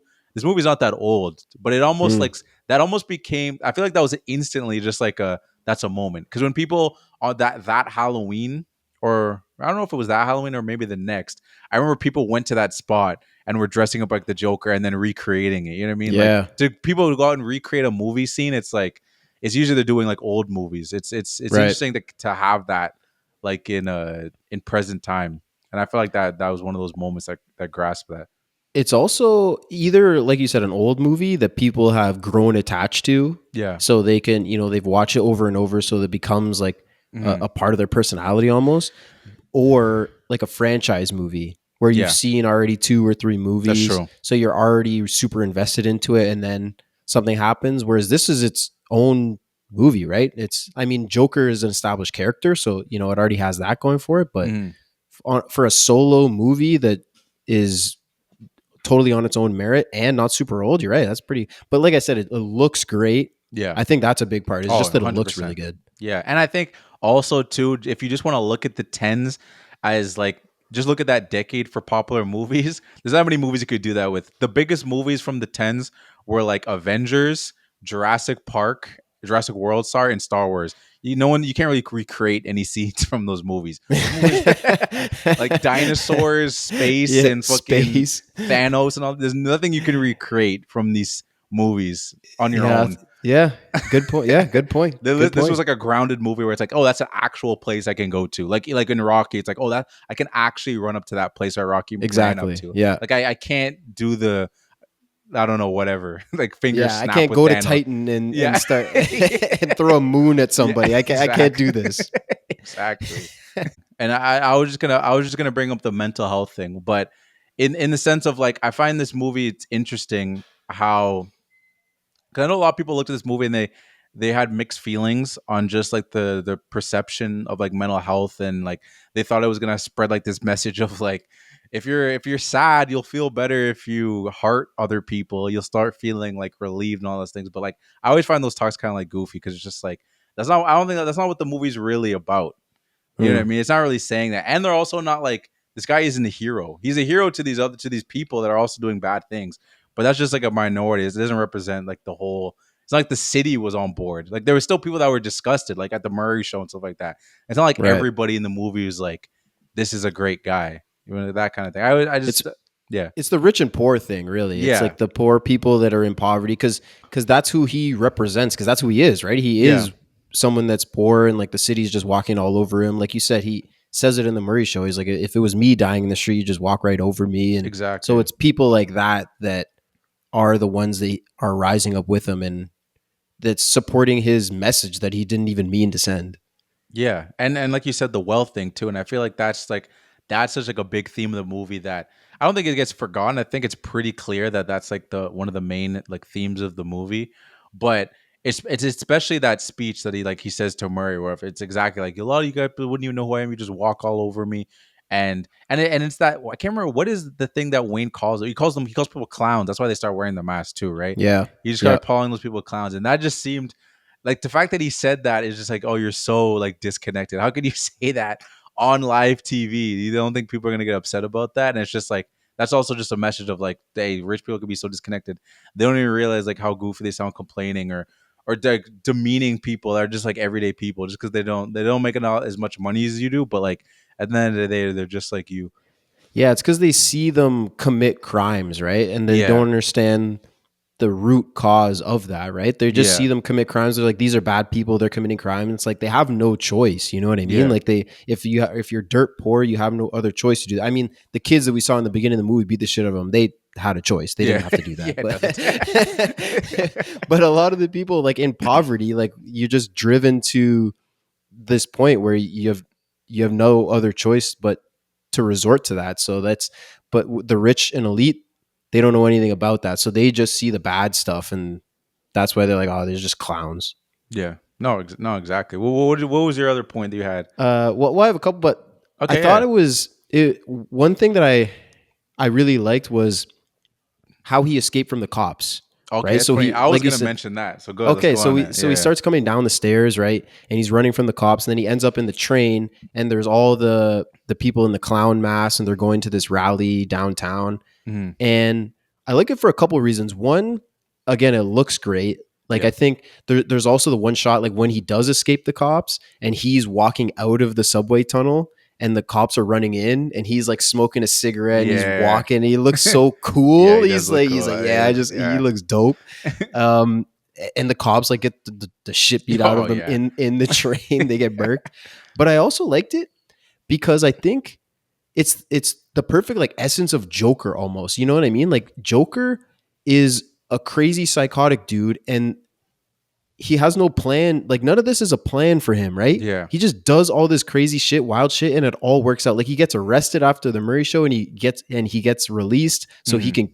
I mean, like you said, he still ends up at the end in the asylum, but Yeah. you know, we'll see in the second one. I'm sure he'll get out somehow. But I feel like that's what Joker is, right? He's just a crazy guy with no plan, and he just does wild shit that people don't even comprehend, and it just works out every time.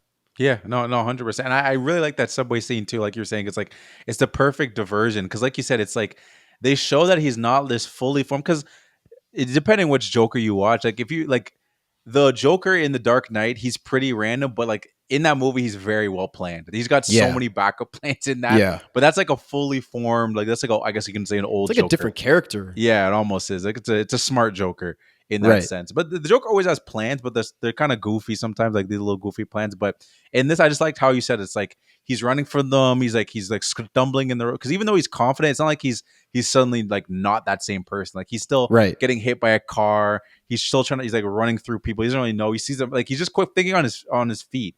It's not like this. Like I have this perfect plan. I'm going to do this. I'm going to do this. You know what I mean? And I like you said, I like it for the exact same reason of that. It's very sporadic because that's what the character is. That's what I mean. It's just it's the pure essence of Joker, and I love that for the comic nerd in me that just seeing that in live action and it's realistic, right? Like you can see sometimes it could be sporadic and crazy, and it's like, how did the cops like fall down a manhole and you know now they can't catch you? Like that's just stupid. But this makes sense, right? He started this uprising, and now he Folie's taking on the Joker symbol, so he has all of his makeup and he dyed his hair, so he blends in with the crowd on the train. It just works perfect. Oh no, 100%. And like also like you said, like there was that little thing of them mentioning how like 2 cops were hurt on the subway on this way. So I was like, okay, because otherwise you're like, how did they not like get out and then get him like later on? It's just like that little thing of them on the radio saying like, yeah, those guys are fucked up. They're in the hospital. That's why he's safe right now. Like in the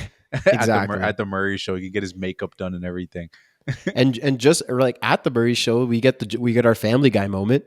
Oh yeah, Murray that's comes true. in. He's like, "Can you introduce me as Joker?" The delivery's so good. He's like, "Hey Murray," like he's so happy and like he just like I said, he's totally come into his shell. He's just a happy guy now, and he's so confident. He's just, "Can you introduce me as Joker?" Yeah, and I was like, "Ooh, it was clean." I think that was in the trailer. I think I remember that being in the trailer. Oh, was it? I think so. Maybe. It is a hard line though. I did like that. I was like, everyone in the crowd that's like a DC fan, everyone just looked at each other like, yeah, like high fives each other, like your team just scored a touchdown. Let's go. I've heard people scream like that in movies before. It always makes me absolutely. laugh. Let's go. That's definitely a let's go moment. But Or go ahead. No, I was just gonna say the whole conversation with Murray. It's just like them going back and forth, like him admitting it's so good. Yeah, no, it is really good. That's like I almost want to say like, is that the climax? Well, no, I know that is. Would you say that's the climax of the movie? Like I that's think like so. No, there's just so many. Like I was saying, that whole end sequence, there's just so many shocking parts. But I guess this is like the big thing because it's what excites the riot of him ending up shooting Murray after. Because we talked about how they was going back and forth, and you saying people you'd walk over me and all that stuff, and then we get into the riot and that whole thing of him like getting arrested, and they have like I like that really that shot of him like looking out the window and kind of like looking at everything, like that 16. He gets hit by the car.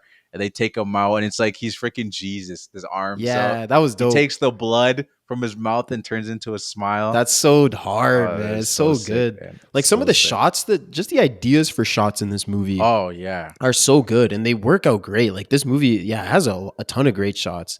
But like you said, when he's looking out the window, he's so happy. Like he's like, look at what I started. Yeah, like this is all I created. This but it made me think of the Dark Knight. You know, when the Joker's in the cop car and he sticks his head out. Yeah, I was like, I thought maybe they could have done something to like pay homage to that. Done a little, he could have stuck his head out of the window or something. I don't know. Maybe that was kind of his No, thing to maybe. that. His True. little subtle nod. He didn't want to do the exact thing of having the hair out. He's like, Right. now I'm just doing the same thing. But Yeah. I felt like it was close enough. The fact that we You're thought right. about it, the fact that we You're thought right. about it, like I'm sure he's seen that movie. Oh yeah. I don't know, maybe Definitely. he's making the Hangover movies. Maybe he didn't want to watch it. He was like that director that you were talking about that's not a movie guy. Oh yeah, exactly. I mean, maybe That he's not. doesn't Maybe make any sense. hey, he makes maybe Todd Phillips only made comedy, so maybe he only watched comedy movies. Oh, Maybe he wasn't into, but then he makes a Joker movie. So I'm assuming probably went back for source material or something. I don't know. Right. But- I'm sure he watched it, but my Yeah. last question was, are we gonna get a Batman in this universe? Like we saw like the his parents get killed and the pearls Yeah, pop true. off. So it's like, okay, we have the origin. Like it Yeah, that's happened, his true. parents got killed. Are we gonna get a Batman? That's true. I mean, it's not going to happen in the second movie. Like when did that's what I think. When does Batman how old do you think Bruce was in this movie?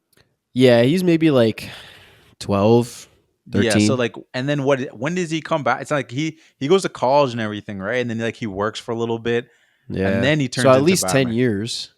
At least, so 23. Like I feel like it's even later than that when he becomes Batman. Yeah, you're probably right, but at least 10 years. So then what? Then what? Joaquin's just gonna have? They're gonna give him the makeup like it's Back to the Future, and just, just age him a little I don't bit. know. I mean, well, maybe they'll just be like subtle like references. You know, like I'm sure in the second one maybe they'll talk about the murder of Thomas and Martha Wayne. Yeah, Right. So they'll be like he was running for mayor, and in the riots, in the Joker riots, the death of Thomas and Martha, and then they'll maybe say Bruce, has traveled away and he's secluded, or like maybe there'll just be Yeah, a couple true. little references, but I don't think we'll see a fully developed Batman. Definitely not Yeah, in this probably. one. I mean, maybe Yeah. if this movie also explodes and we get a third, then trilogy, maybe. yeah, But maybe. yeah.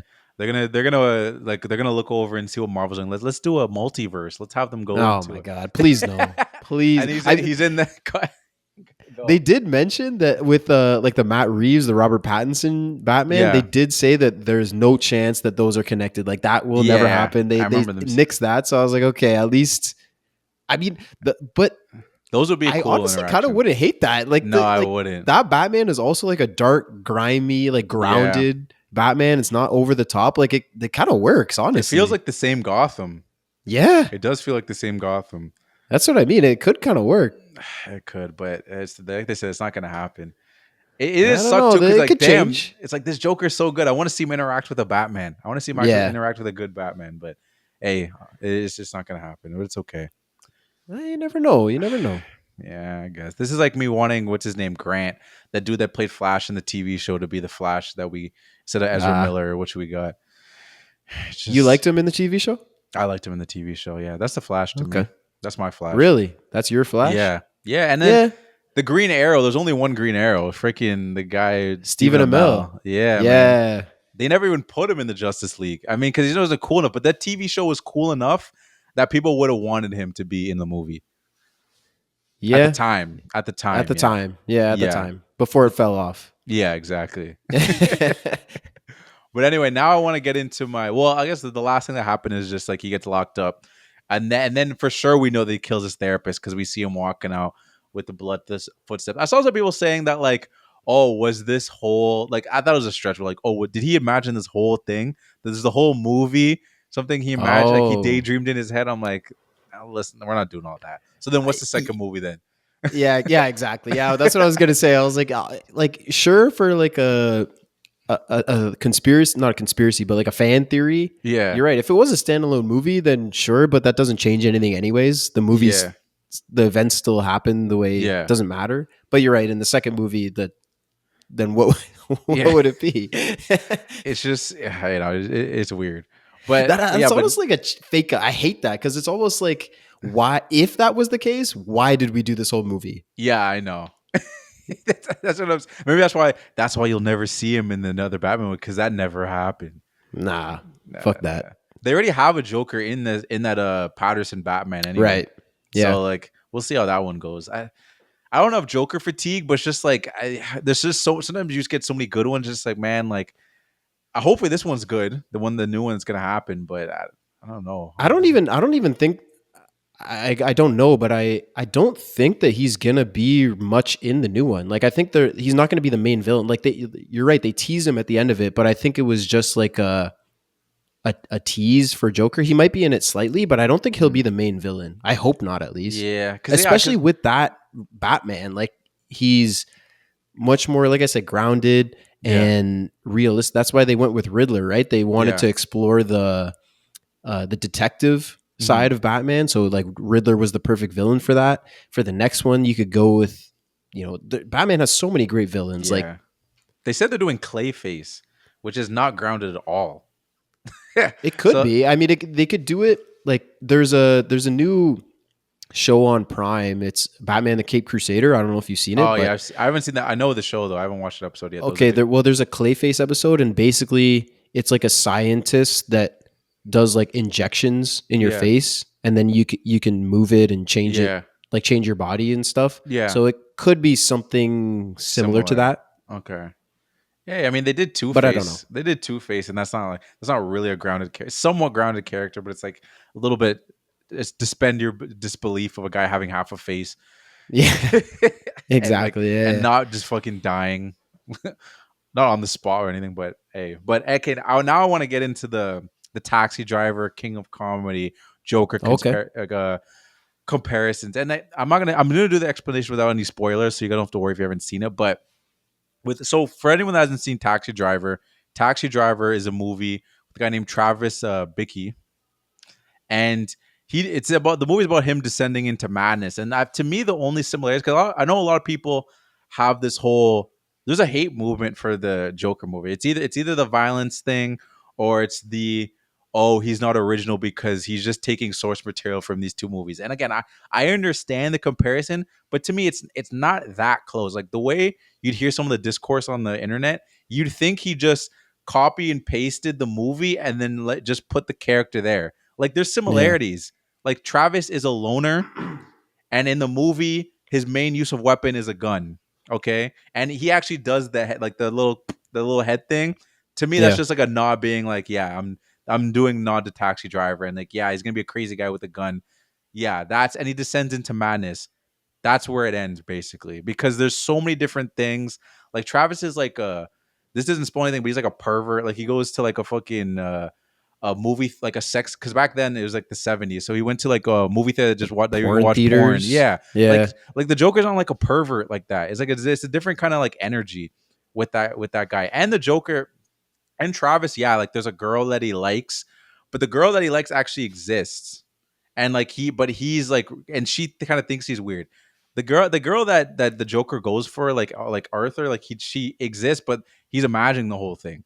So to me, it's like that's not really close. The King of Comedy is a lot closer because that's Rupert Pumpkin, and the funny thing is, in this, they're both Robert De Niro, and that's why Robert De Niro is in this one as Joker, as in Joker, because in this one, it's his character is obsessed with a late night host. So there you go. That's another connection right there.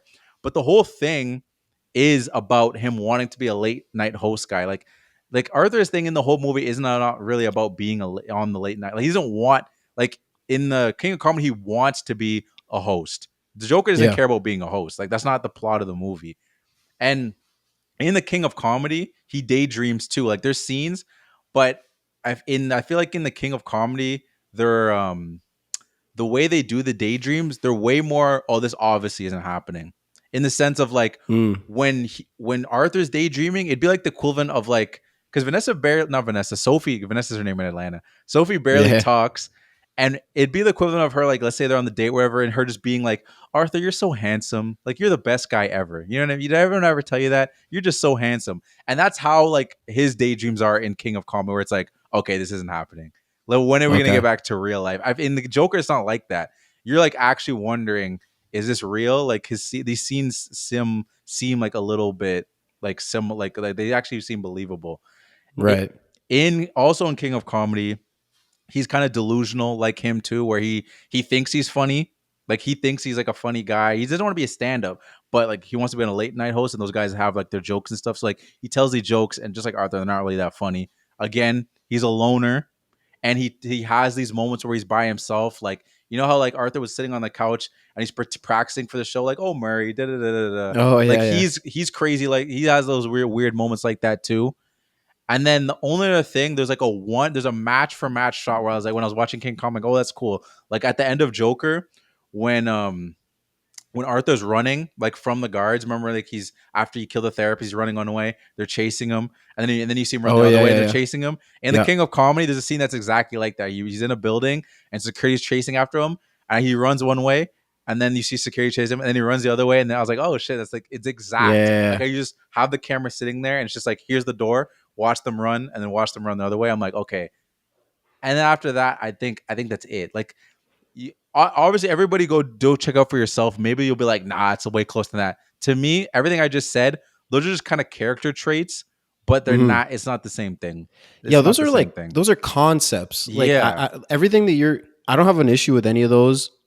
They're like I said, they're concepts for a movie. So it's like, okay, he's a character descending into madness. That's Yeah. so vague. That That's could what I be that could mean. be any character. Like that could so every character that goes crazy in a movie is a ripoff of Taxi Driver. No. Yeah. And every character that uses a gun is a ripoff. Like, come on, that's every character in every movie, and unless they're in space, right? Yeah. So like these are little aspects of a movie that, and you're taking inspiration from other ones, like you said, using a talk show host. Mhm. You know, that's a concept of a character that you're taking, but you're doing your own spin on it. Yeah. This is what Joker in general is, right? He's an established character, and they're doing their own take on it. I Mhm. don't have an issue with any of those. And the only two things that you mentioned that are like 100% the same is the gun to the head Yeah. and the shot at the end of the movie. Two super small things, and people do this in movies all the time. They put Yeah. in an exact Oh, little Tarantino. shot to pay homage to. Yeah, this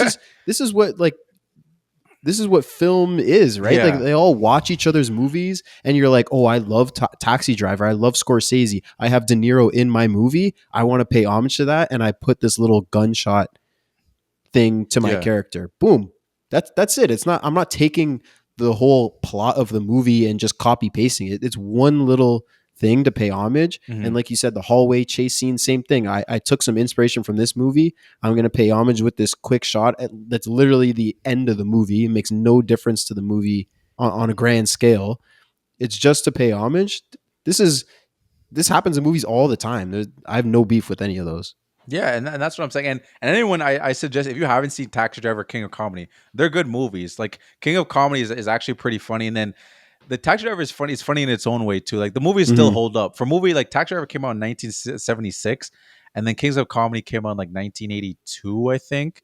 And they stand up. Like they still hold up, I should say. Like they're actually really good movies. But I just remember thinking, I was like, all right, when I was getting ready to watch King of Comedy, I'm like, am I able just to watch the Joker here? And then as I kept watching the movie, I'm like, I see the similarities, I see them, but it's not the same thing. And people got to realize this happens a lot in All the time. movies. It happens All a lot the time. in music. It's the equivalent Yeah. of someone doing a sample of a song. Really. Exactly. It's like, Yeah, I was just about to say. Yeah, exactly. it's the same equivalent. It's just like they're saying different things though. Like it's not the same. Like the themes are not. There's no wealth. I mean, I guess you could say there's a mental health thing going on, but Right. like it's the wealth thing is not as much as a thing in like Taxi Driver and Kings of Comedy. That is my opinion.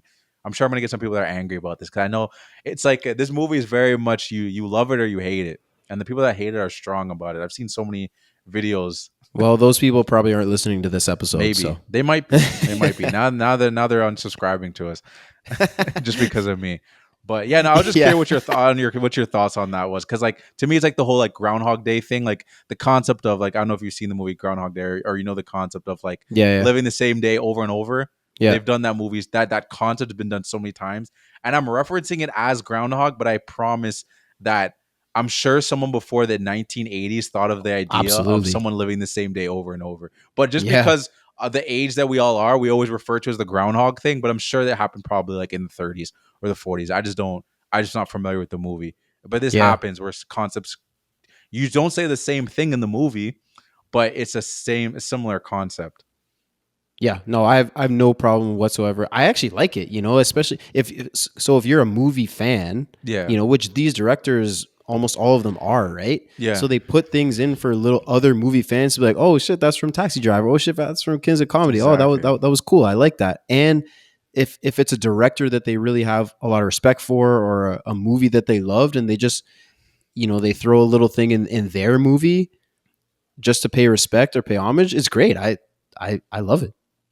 Exactly. It happens all the time. Like you said, happens all the there's time. to get mad at this movie for it doesn't make any sense. It's just it was the flavor of the week. The movie is really popular. I guess so. Discourse happens. It's good for the movie though. At the end of the day, the movie still made $1 billion and $1 billion. Yeah, first R-rated movie to make $1 billion. Yeah, and Deadpool just passed it. I was gonna say, yeah, it was the highest grossing until Deadpool Wolverine just passed it. And they had a good run though. They had about like 5 years. Yeah. It's still a good run. Avatar is still king, and the next one's probably going to get 3 billion. Yeah. You're probably right. You Just think it's gonna be good? Just with inflation, I think so. I think I it'll be know people have mixed feelings on the second one, but I think it's just so universal. Yeah, you make a and movie just like visually, you got to see it. Oh yeah, visually, and just like when you have blue people, they can be ambiguous. So like this could be a black person, brown person, Asian person. He knew what he was doing by making them blue. You make it. There's no race, and like you can't really tell what their culture is. It's like a mix of every culture. Like they have braids, but then they also like bead things. You know what I mean? And like there's also like white people in it, and it's also, you know what I mean? Like they could be any race. So like, there's like an avatar that dude looks like he's like a fade kind of, but it's like, that's like, who's lining them up? But it's just like that's just there. That's a good question. Yeah, what do you think the avatar barber is like? Is it... I don't know. Big ass chairs. And... How do you cut around the tail? Because that's where you do like have sex and connect and everything. You got to be very, very sensitive around that area. I don't know, but that's all. That's all I have for my little connection. So your spiel on the connections there. Yeah, that's all I got. I just had one last thing to mention was the that Warner Bros. Push for Leo. To be Joker. To be Joker. I feel like every movie Todd Phillips was like, yeah, I know. Everybody loves Leo, bro. He's connected to everything, but I mean, he's a super popular actor, so like I get that he draws people in, so you'd want him. But Phillips said he wrote the script like for Joaquin Phoenix and only considered him for the role. So he was not budging on that. But like, how do you think Leo would have done in that role? I don't even believe these stories anymore, bro. I feel like maybe it's not true. I feel like it's the Drake thing. Like Drake's name always gets mentioned in the story just to keep his name just like in the stratosphere. I feel like Leo's agent does it all the time. Like Leo was actually going to be Batman. Leo was actually going to be Spider-Man, even though he's 47 years old. But Tom Holland beat him for it. Like, you know what I mean? Like, I feel like he still dates girls that age. Yeah, that's true. He would like to be. I don't know. It's the day is his type, but yeah, I know. I always see those things. I always see those like, oh yeah, no, she's too old now. Zendaya just turned 28. Actually, way too old. Oh yeah, true. That geezer. It's funny because I just watched the 20, like they had the 25-year anniversary of The Matrix, so I went with Eloise because she's never seen it, and they were saying at the beginning, they're like, oh, Neo originally before Keanu Reeves was gonna be either Will Smith, Brad Pitt, or freaking Leo. I'm like, I was like every time with these guys, every time with these guys. Brad and Will, they turned down Inception too. These guys just be like. The biggest thing is Matt Damon and Avatar. Actually, we were just talking about Avatar. Oh, yeah, he turned down Avatar, and he was going to get royalties in the two biggest grossing movies of all time. He turned down like $250 million or something ridiculous. Oh my goodness! Hey, well, shout out to him. He's still got the Bourne Legacy and Good Will Hunting. He's still got a legendary resume. You can rest 100%. His chops on that. But no, I don't know. The Leo, I don't see it. I don't think he'd want to do it. That's why I don't believe it. Yeah. He's avoided doing superhero shit. Him and Brad have avoided doing the superhero shit. Besides Joaquin Phoenix said he was avoiding it too. He said he was offered stuff in the MCU, but he didn't want to reprise a role. So he was in this one. He wanted to do like a character study. He didn't want to do like an action movie, like something he could actually act in. Yeah. So this is what attracted to him for it. Yeah, I couldn't see Leo in it. Personally. Yeah, I don't think he'd be great either. No, I don't. But that's it though. That's it for me. You want to get into the awards, or you have anything else? Play the music.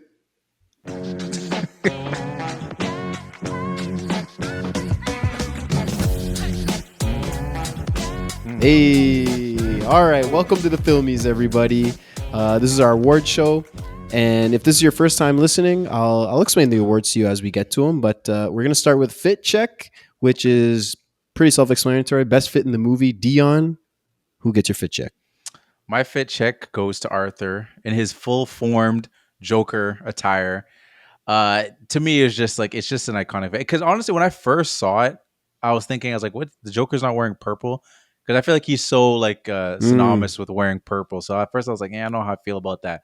But now it's just kind of like, no, that's like its own fit. It's like whenever Batman like kind of changes. We've seen different Batman like fits. They're obviously around the same color. There's some kind of like gray versus like you got your gray and black, you got some blue in there, and then there's just the straight black one. So like I feel like this falls to the same category. Like so you got it. I think it's a red. I think the suit's red. It's kind of like dirty. Oh yeah. So Yeah, it's like a red suit. He's got the yellow sweater vest. Not sweater vest, just the yellow vest. I think it's a green. It's like a green like undershirt, right? And then he's got some brown shoes. It's just a hard fit. And then obviously like the green hair and the makeup green goes hair. all, yeah. It's And- perfect, bro. And like you said, it's that scene when you really see it. It's like when he's leaving the subway, he's got the cigarette and he's walking away in slow motion. I'm like, Ooh, he oh, looks so shit. tough. He does look so tough. bro. Because he's like swaying and his hair's going back Yeah. and forth, Oh, my smoking the cigarette. And the cops are running like the opposite way. Ooh, Yeah. tough. Oh, man. I can imagine the people on set being like, yo, he looks so. I'm just imagining the light guy like, this looks so hard. This is sick. Yeah, exactly. It looks sick, and that's my fit check too. That's a Hey. certified. Bro, Let's go. it's sick. I mean, it's the yellow, the green, the red. It all pops. The green hair and with the makeup even too. It's Joker. It's It great. really is. And you can't really, you can't give it to anybody else, really. I was going to say that. 100%. I always stop myself from saying that. I couldn't, but then I'm like, wait, he also has to pick something. So maybe it's not the same thing. Like you can't, if you pick anything else, you're stupid. Well, I'll pick something else. No, bro, it's perfect. I mean, this is like an origin story because this is an origin story, right? Yeah. So, like, if it's an origin story for Spider-Man, we see in the Toby ones, he's fighting in like pajamas. Yeah, exactly. And then when he gets his real suit and we see it for the first time, we're like, okay, this is fucking sick. Yeah. Same thing. Like we see him in all of his suit. He's got the hair, the makeup. This is his suit. It's sick. It's just so satisfying. Like when you see them finally like full formed, I'm like, yes, here we go. That's what we've been waiting for. That's what we've been Right waiting before for. we get to right before he goes on to the Murray show. Ooh, Yeah, exactly. it's nice. It's dope.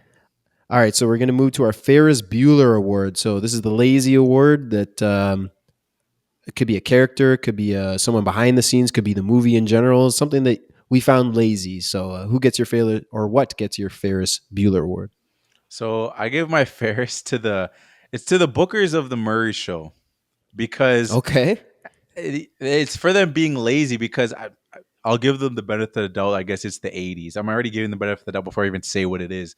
But they saw a clip, which again, I don't know how they saw a clip. I guess there's just cameras in that local comedy show. Yeah, where they that's just true. I record don't the even know. people. Yeah. Like, it's not like people were recording on their phone. So like, did someone bring a Right. camcorder, or are they just recording all the sets? It I looked don't like know. Shaq at the All-Star Yeah, game with the yeah, exactly. The giant camcorder. So I don't know if that was a fan recording or if that was actually from the comedy show that they just record all their sets. But so you see this guy's set, right? And you call and you're like, okay, let's get him on the show.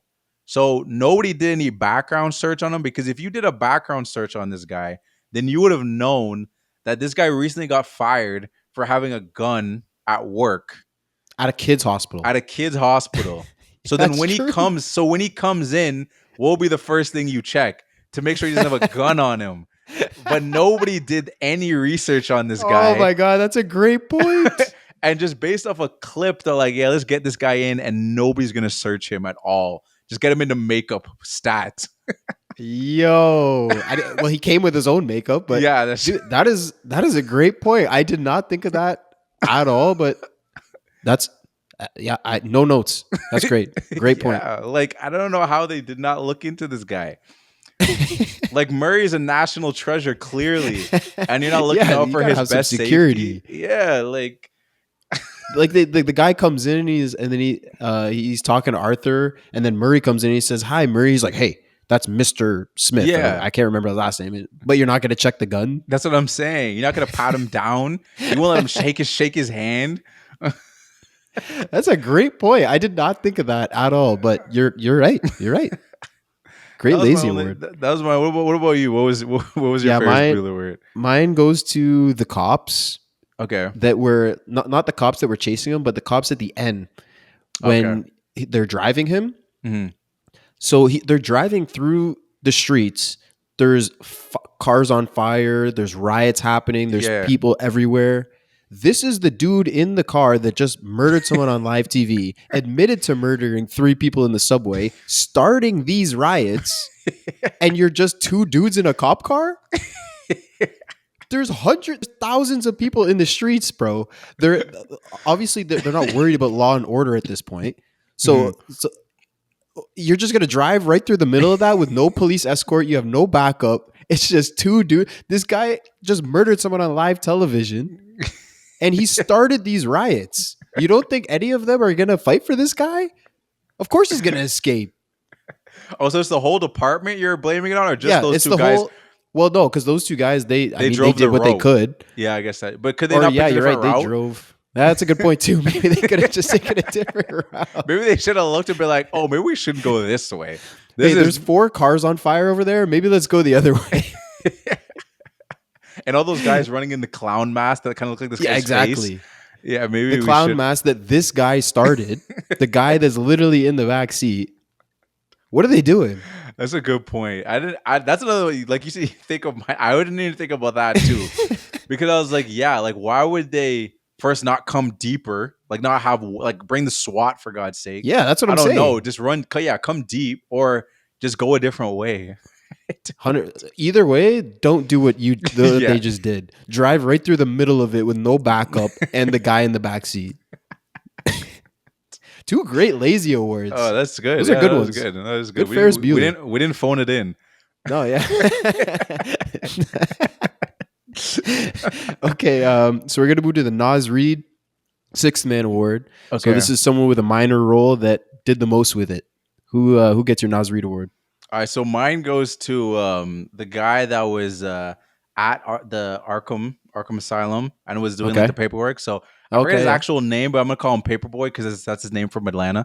So And he's doing the paperwork in the movie. Yeah, that's true. That is true. It's Paperboy. It's Paperboy, and I just laughed at the interaction was just funny to me. Like again, he's a small role, so I was trying to find like these little small roles because basically everyone that was in this movie kind of had their moments that were like kind of big. Like Randall and Gary. They didn't. I mean, Randall was just like an ass, so there's not really anything that like had redeeming for me. Like the guy that ended up stabbing in his eye, so I was like, I can't really give it to him. But like Paperboy, I just like his reaction was like, he's like, I did some bad shit, and like his reaction, him like stopping, looking at the paperwork, he kind of like looked around, and he was just like, I'm just a clerk, dog. Like, Yeah. I just saw it in his eyes where he's just like, man, like, how did I end up in this place, bro? Like, Yeah. I don't get Like, paid enough for this shit, dude. That's what I'm Like, saying. I gotta deal with crazies all day. Like that's I saw that in his eyes when as soon as he looked at Arthur, he says, I did some bad shit. He's probably just like every day with this shit, man. he was nice to Arthur too. He was one Yeah, of the he few was. people that wasn't a big dick to him, right? No, he's for like, sure. he's like, hey man, like these are the records. He like, I could tell you the information, but I'm sorry, I can't let these go. And like, he's legit. He's like, if I let them go, I get in trouble. So like, if you want to come back with signed paperwork, I can give them to you, but I'm sorry, I can't let you have it. But you know, I'm just a clerk, dude. Like he wasn't a dick to him. He was just being a nice guy. And he was saying like I feel like you should talk to someone. You should get some help. Yeah, true. Like he's actually like he could tell that he's sick, and he's like, hey, bro, like maybe you should talk to someone. Like you should get some help. Like yeah, he was never a dick to him at all. Exactly. So that's another reason to give it to him too. And then I also just laughed at the fact that when they're having a little wrestle for the thing, I was like, come on, Paperboy. You're getting out muscled by a guy that's like 110 pounds soaking wet. He's so, Are you kidding he's so me? small. He's so tiny. Why are you that's what killed me. He's like, no, give me that. No. And he's reaching through like this little slot in the that's what I'm window. saying. You have your whole body there. Like, come on, bro. And that's why he's my sixth man, because apparently he's weak as shit, and I just loved his reaction, bro. Like Great 6 man. Yeah, that's a good one. I didn't go that way. I gave mine to De Niro. okay. So I don't know. I don't know. Maybe he was in it too much, but he No, was. that's fine. I just thought he was great. Like honestly, Yeah. he was charismatic and likable. Like on the show when he's supposed to be the charismatic and likable TV host. So he did that well. And then in the live show scene, like when Arthur's there on him and they have that back and forth, like the tension is just mounting, and it's great. They're going back and forth, like Arthur's yelling at him, and he's just so good in that scene. Yeah. Like I don't even know how to explain. Like he's playing like a TV host where he's like, oh, so you killed those guys on the subway. Okay, how would you? Because I was originally thinking, I was like, why is he entertaining this guy that he's Yeah. he just admitted to murder? Like, why are you even entertaining? But I was like, okay, he's like a TV show host, and like this is live TV. The ratings would go nuclear. So he's like, okay, let's keep this guy talking. But and then he starts by just asking him like simple questions, like why did you do that, or why did you think? And then he starts being condescending to him when Arthur starts getting mad at him about making fun of him, and he's like, no, you're sick. Like there's nothing wrong, or there's something wrong with someone like you. There's nothing redeemable about you, and just their back and forth in that scene is so good, and it's such an important scene. We talked about that being like the climax of the movie. Yeah. And he was great in it, and he got my 6, man. No, that's good. I like that. It's funny. I for whatever reason I overlooked De Niro as even like being a 6 man. Not even because he was bad in the role or anything. I was just like, maybe I had De Niro fatigue because, like I said, I watched King's comedy, and I was also like kind of looking back through Taxi Driver. I've just been looking at De Niro constantly. That I was like, I just watched 2. These are 2 movies with him fully. This is him in this. I was like, but no, you're also he's a big name. He's a big name. So like to be a 6 man with a big name like that is that's true. Not common. No, that's true. Because we're gonna be a lot of movies where he's gonna be in that we probably do. Yeah, and he's yeah, gonna definitely. get some love. He's gonna get some love. All right, we're gonna move to our favorite quote. Self-explanatory. What was your best quote? So we don't have a name for this award. We got like Ferris Bueller and Nasri. We don't have a name for the quote. Yeah, I don't know. Maybe that's something we can. Yeah, we'll come. It'll come to us naturally. Yeah, exactly. My favorite quote comes from Arthur. It's when he's talking. It's actually near the. I think it's the last thing said in the movie. It's when he's laughing with the therapist, and she's like, and he's like, I was thinking of a joke. She want to tell me what you're talking about. He's just like, you wouldn't get it. And I just like this quote because it connects to his whole thing with Murray. And then him just told that whole speech talking about like, oh, the system decides what's right and what's wrong, what's funny, it's not. And to me, this is just like this is because we said that earlier, the Joker is all about chaos, and like that moment like solidifies his character as in like he's the villain who loves to laugh at everything as it's crumbling. So like him like in that moment before him saying that like, oh no. Maybe before in the movie, he's like, I just be laughing at these jokes because when he's writing down like, oh, sex jokes are funny or whatever, you know what? He's writing down things like, oh, people like these things, but then he realizes like, no, that's not actually funny. What I think is funny, right? People dying and things burning to the ground, that's funny. So like to me, I'm like him saying like, oh, you wouldn't get it, and he doesn't even care to tell her because it's like it's what I think is funny. I don't care what other people think is funny. I'm not taking notes to think what people are gonna laugh at. What I think is funny is funny. And I just like that little slide thing of like, yeah, you wouldn't get it because it's just something probably so dark he's thinking about. Well, he's thinking about killing her. Yeah, I that's think. true. He's like, I'm about to kill this woman, and it's gonna be hilarious. Yeah. So he's laughing. He's like, it's gonna be so funny, and she's like, what are you laughing? Like, you wouldn't get it. Yeah. I think that's what it that's means. Actually he's true. Like, he's thinking. He's like, I'm about to kill this woman. It's gonna be super funny. She's oblivious. She doesn't think it's funny. Yeah, that's true. That's a good point. I didn't even think that he was thinking of killing her. Yeah, that's probably 100% what it is, actually. No, I think you're right. But my quote goes to Arthur as well. Mm-hmm. It's when he's talking to the social worker early on. Okay. In the movie. Well, not early, I guess midway through. He says, you don't listen, do you? I don't think you ever really hear me. You just ask the same questions every week. How's your job? Are you having any negative thoughts? All I have are negative thoughts. That was my runner-up. Okay, yeah. I was like, all I have are negative thoughts. Like he's telling you point blank. He's like, I'm not okay. You know, like I'm going through it. All I have are negative thoughts. And she just, in her reaction, she doesn't really say much or do much. I mean, this is also when she's saying, this is going to be our last time together. Yeah. So we're like, okay, this guy is off the deep end. He's totally suffering from all the mental issues that he's suffering, and he's losing his only resource of support right now, it's just a recipe for disaster. And where so leading to what's coming in the movie, it just sets it all up great. Oh yeah, no, I really like that quote, and like, that's why again, that's why I was my runner up because I was like, oh, all I have, I was just mine playing, but was just gonna be like, all I have is negative thoughts. I'm like, oh snap, because Just I feel that like one, that's yeah. another part. Because we talk about how there's moments in the movie when they just like these little parts of like, oh, he's getting deeper and deeper into his or closer and closer to becoming like the full form Joker, and I'm like him openly saying like, all I have is negative thoughts. Like, oh, this guy's he's getting darker. I like that. Yeah. It's a good quote. All right. Yeah. Appreciate it.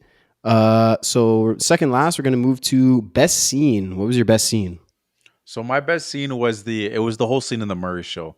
So like I feel like it's what you've been waiting for throughout the movie. Like you wanted to see him being that full fledged like Joker character. So like he's got all his confidence, all his bravado. You see, he finally has a backbone. And again, like my favorite scene, it kind of goes off a lot of things we were saying before, so I want to repeat myself in full totality. But we really get that emphasis of him talking about like of the theme of wealth, with him talking about how like you guys will walk all over me and stuff like that. And then obviously him just popping him in the head is just Yeah. whoa. Like, because I wasn't. I remember when I first watched it, I wasn't, because we think that he does like the pretend of him shooting himself. I was like, he's not going to shoot himself. And I was like, is he going to shoot Murray, or is he going to shoot someone just like on set or something? Like, I didn't know.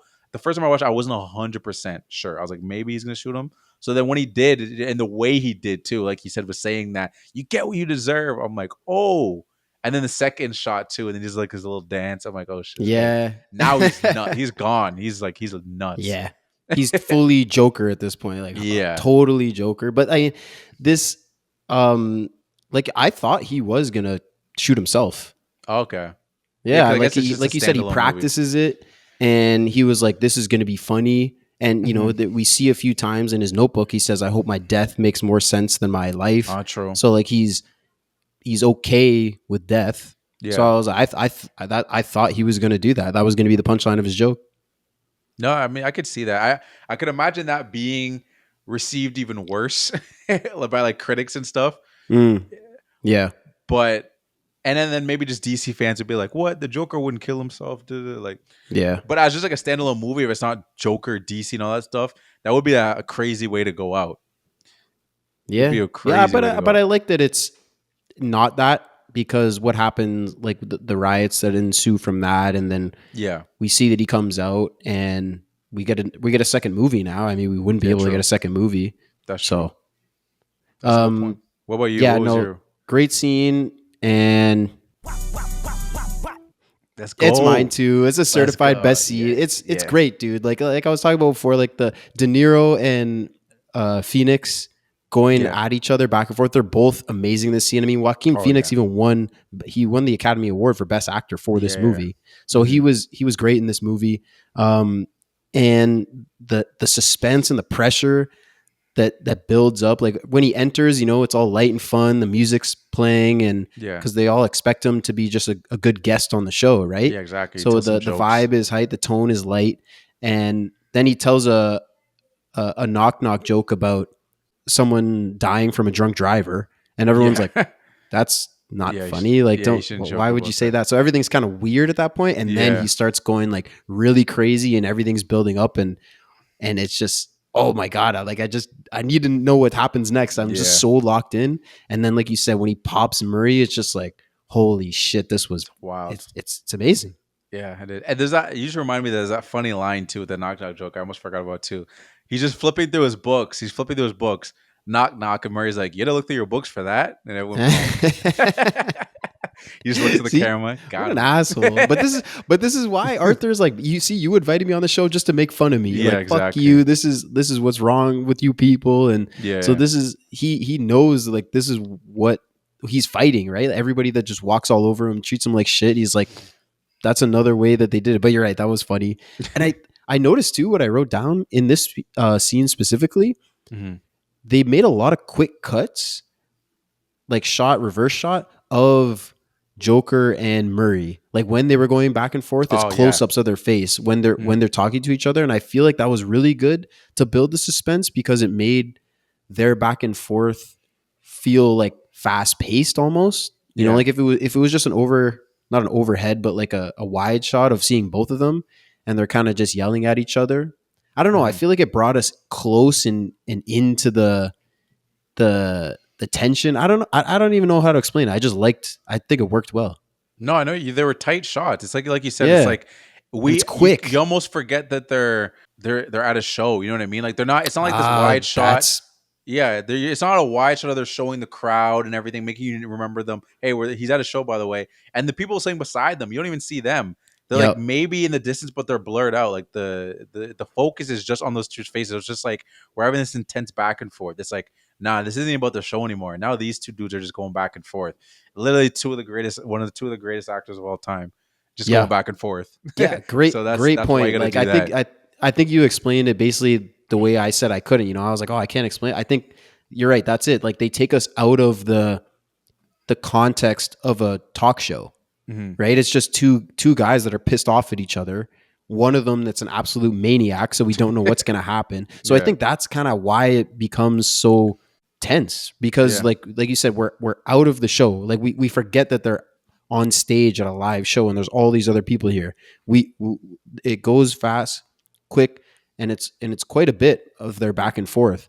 So we're like, okay, these two actors, these two guys are pissed off. Joker, we've already seen kill a bunch of people, so we don't know what he's going to do. You know, I obviously didn't think Murray was going to kill him or anything, but you know, we know that Joker could very well kill him, kill himself, kill everyone in the room. He could do anything. So like the temperatures are rising, right? The stakes are rising. They're getting really pissed off. One of them can pop off at any second, and I've totally forgot about the rest of the room.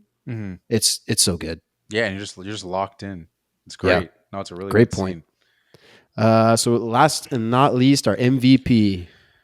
So my MVP goes to Joaquin Phoenix because he just completely lost himself in this character. And we talked about we compared it to the Machinist performance in the sense of, again, like we said, it's not Machinist. He didn't go that crazy with it, but he did get pretty skinny. Like it's the physical commitment that he put into the character, and then and just the performance. Like you watch him in the certain scenes, like I think of like him, like I mentioned earlier, like him dancing shirtless, with the gun, and like him just like those are some of my like favorite scenes of him. Just him showing his acting chops, just like the awkwardness of like when he was at the comedy show, him just doing the laughs and like just being off timing with his jokes and just kind of just like being really awkward in those moments. That's obviously a mix of like the camera work and just the way they shoot things, but also just the performance of like just being awkward. Because sometimes I feel like people don't even realize like just being awkward in itself is like its own like you have to actually do it properly.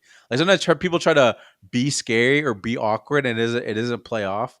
And that was kind of my thing with the whole like the guys on the frat guys singing. Like he's like, are you trying to be creepy? Are you trying to be like creep him out? But I'm like, that to me just it played off kind of weird. And like I feel like he could have came off that way in a couple scenes where it's like, you're trying to be like weird and stuff. It's not really like, but like it was coming off as like actually strange. And then that dynamic of like I was saying, him being like that like weird kind of quirky guy, slowly building his confidence throughout the movie. Like you see the rise throughout the movie, and then the scene we were just talking about for the last like 5 minutes of him with Murray. It's just like these different moments and the commitment he put into the character to me was just great, and that's why I had to give him the MVP. Yeah, well, I'm gonna play it one more time. Let's go. That's a certified. He's certified. I mean, it can't go to anyone else. Like I was like, I can go second, so I can say it. Like you don't want to say that, but it couldn't go to anyone else. He won the Oscar for best performance. This movie is all about him. Yeah, exactly. He's in almost every single scene. Yeah. Like how many scenes is he not in? Yeah, like, that's true. I don't even know if there's any. I don't know. Yeah, I don't know. Well, there might be a couple with Thomas Wayne. I think there's maybe a few with Thomas Wayne. Yeah, but maybe. He's almost in every single scene. This movie it's a character study on, and he's the character, so he has to carry this movie totally. Yeah. Like you said, he lost the weight, committed to the role totally physically, and it's a tough role. Like all the things that you mentioned, like totally, like playing the weird stuff. Like if you don't do it right, it just doesn't work.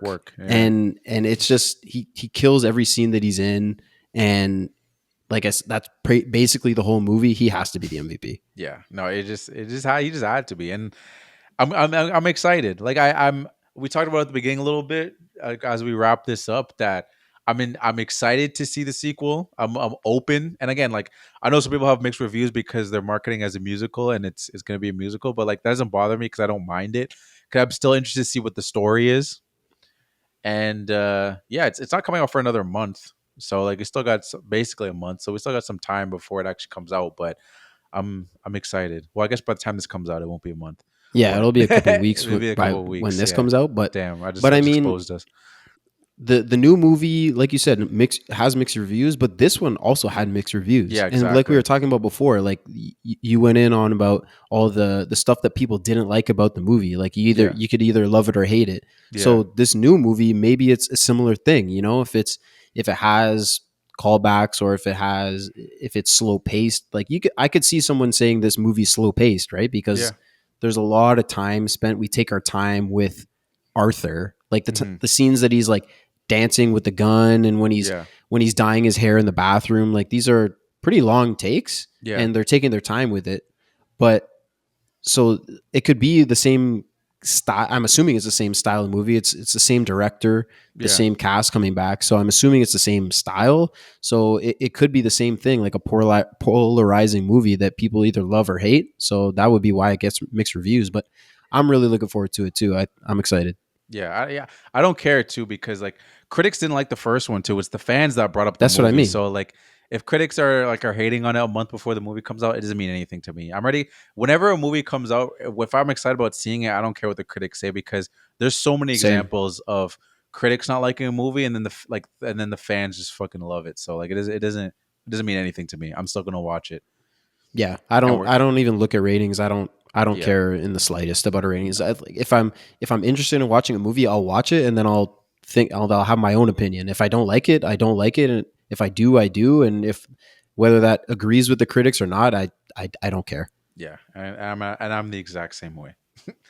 And so Perfect. I'm excited, and we're gonna be talking about it. So stay tuned for that. Yes, Yeah, of course. But, This is why if this is a refresher for you guys. Like listen to this episode, we'll get refreshed, do the new one, and then we'll talk about that one. exactly. And we're curious to hear what your thoughts are when that one comes out. And I want to say thanks again for listening. If for those, and don't forget to follow us on Spotify and Apple. If you're on Apple, leave a 5-star review, and only 5 stars. Again, Only. as we've said it many times, you leave a 5-star review, we'll read it on the podcast. And don't forget to follow / subscribe to us on TikTok, Instagram, and YouTube at The Film Room Pod. And remember, when someone asks you if someone asks you your opinion on the Film Room podcast, make sure you tell them all you have are positive thoughts. Yeah. And peace out. Oh, peace out.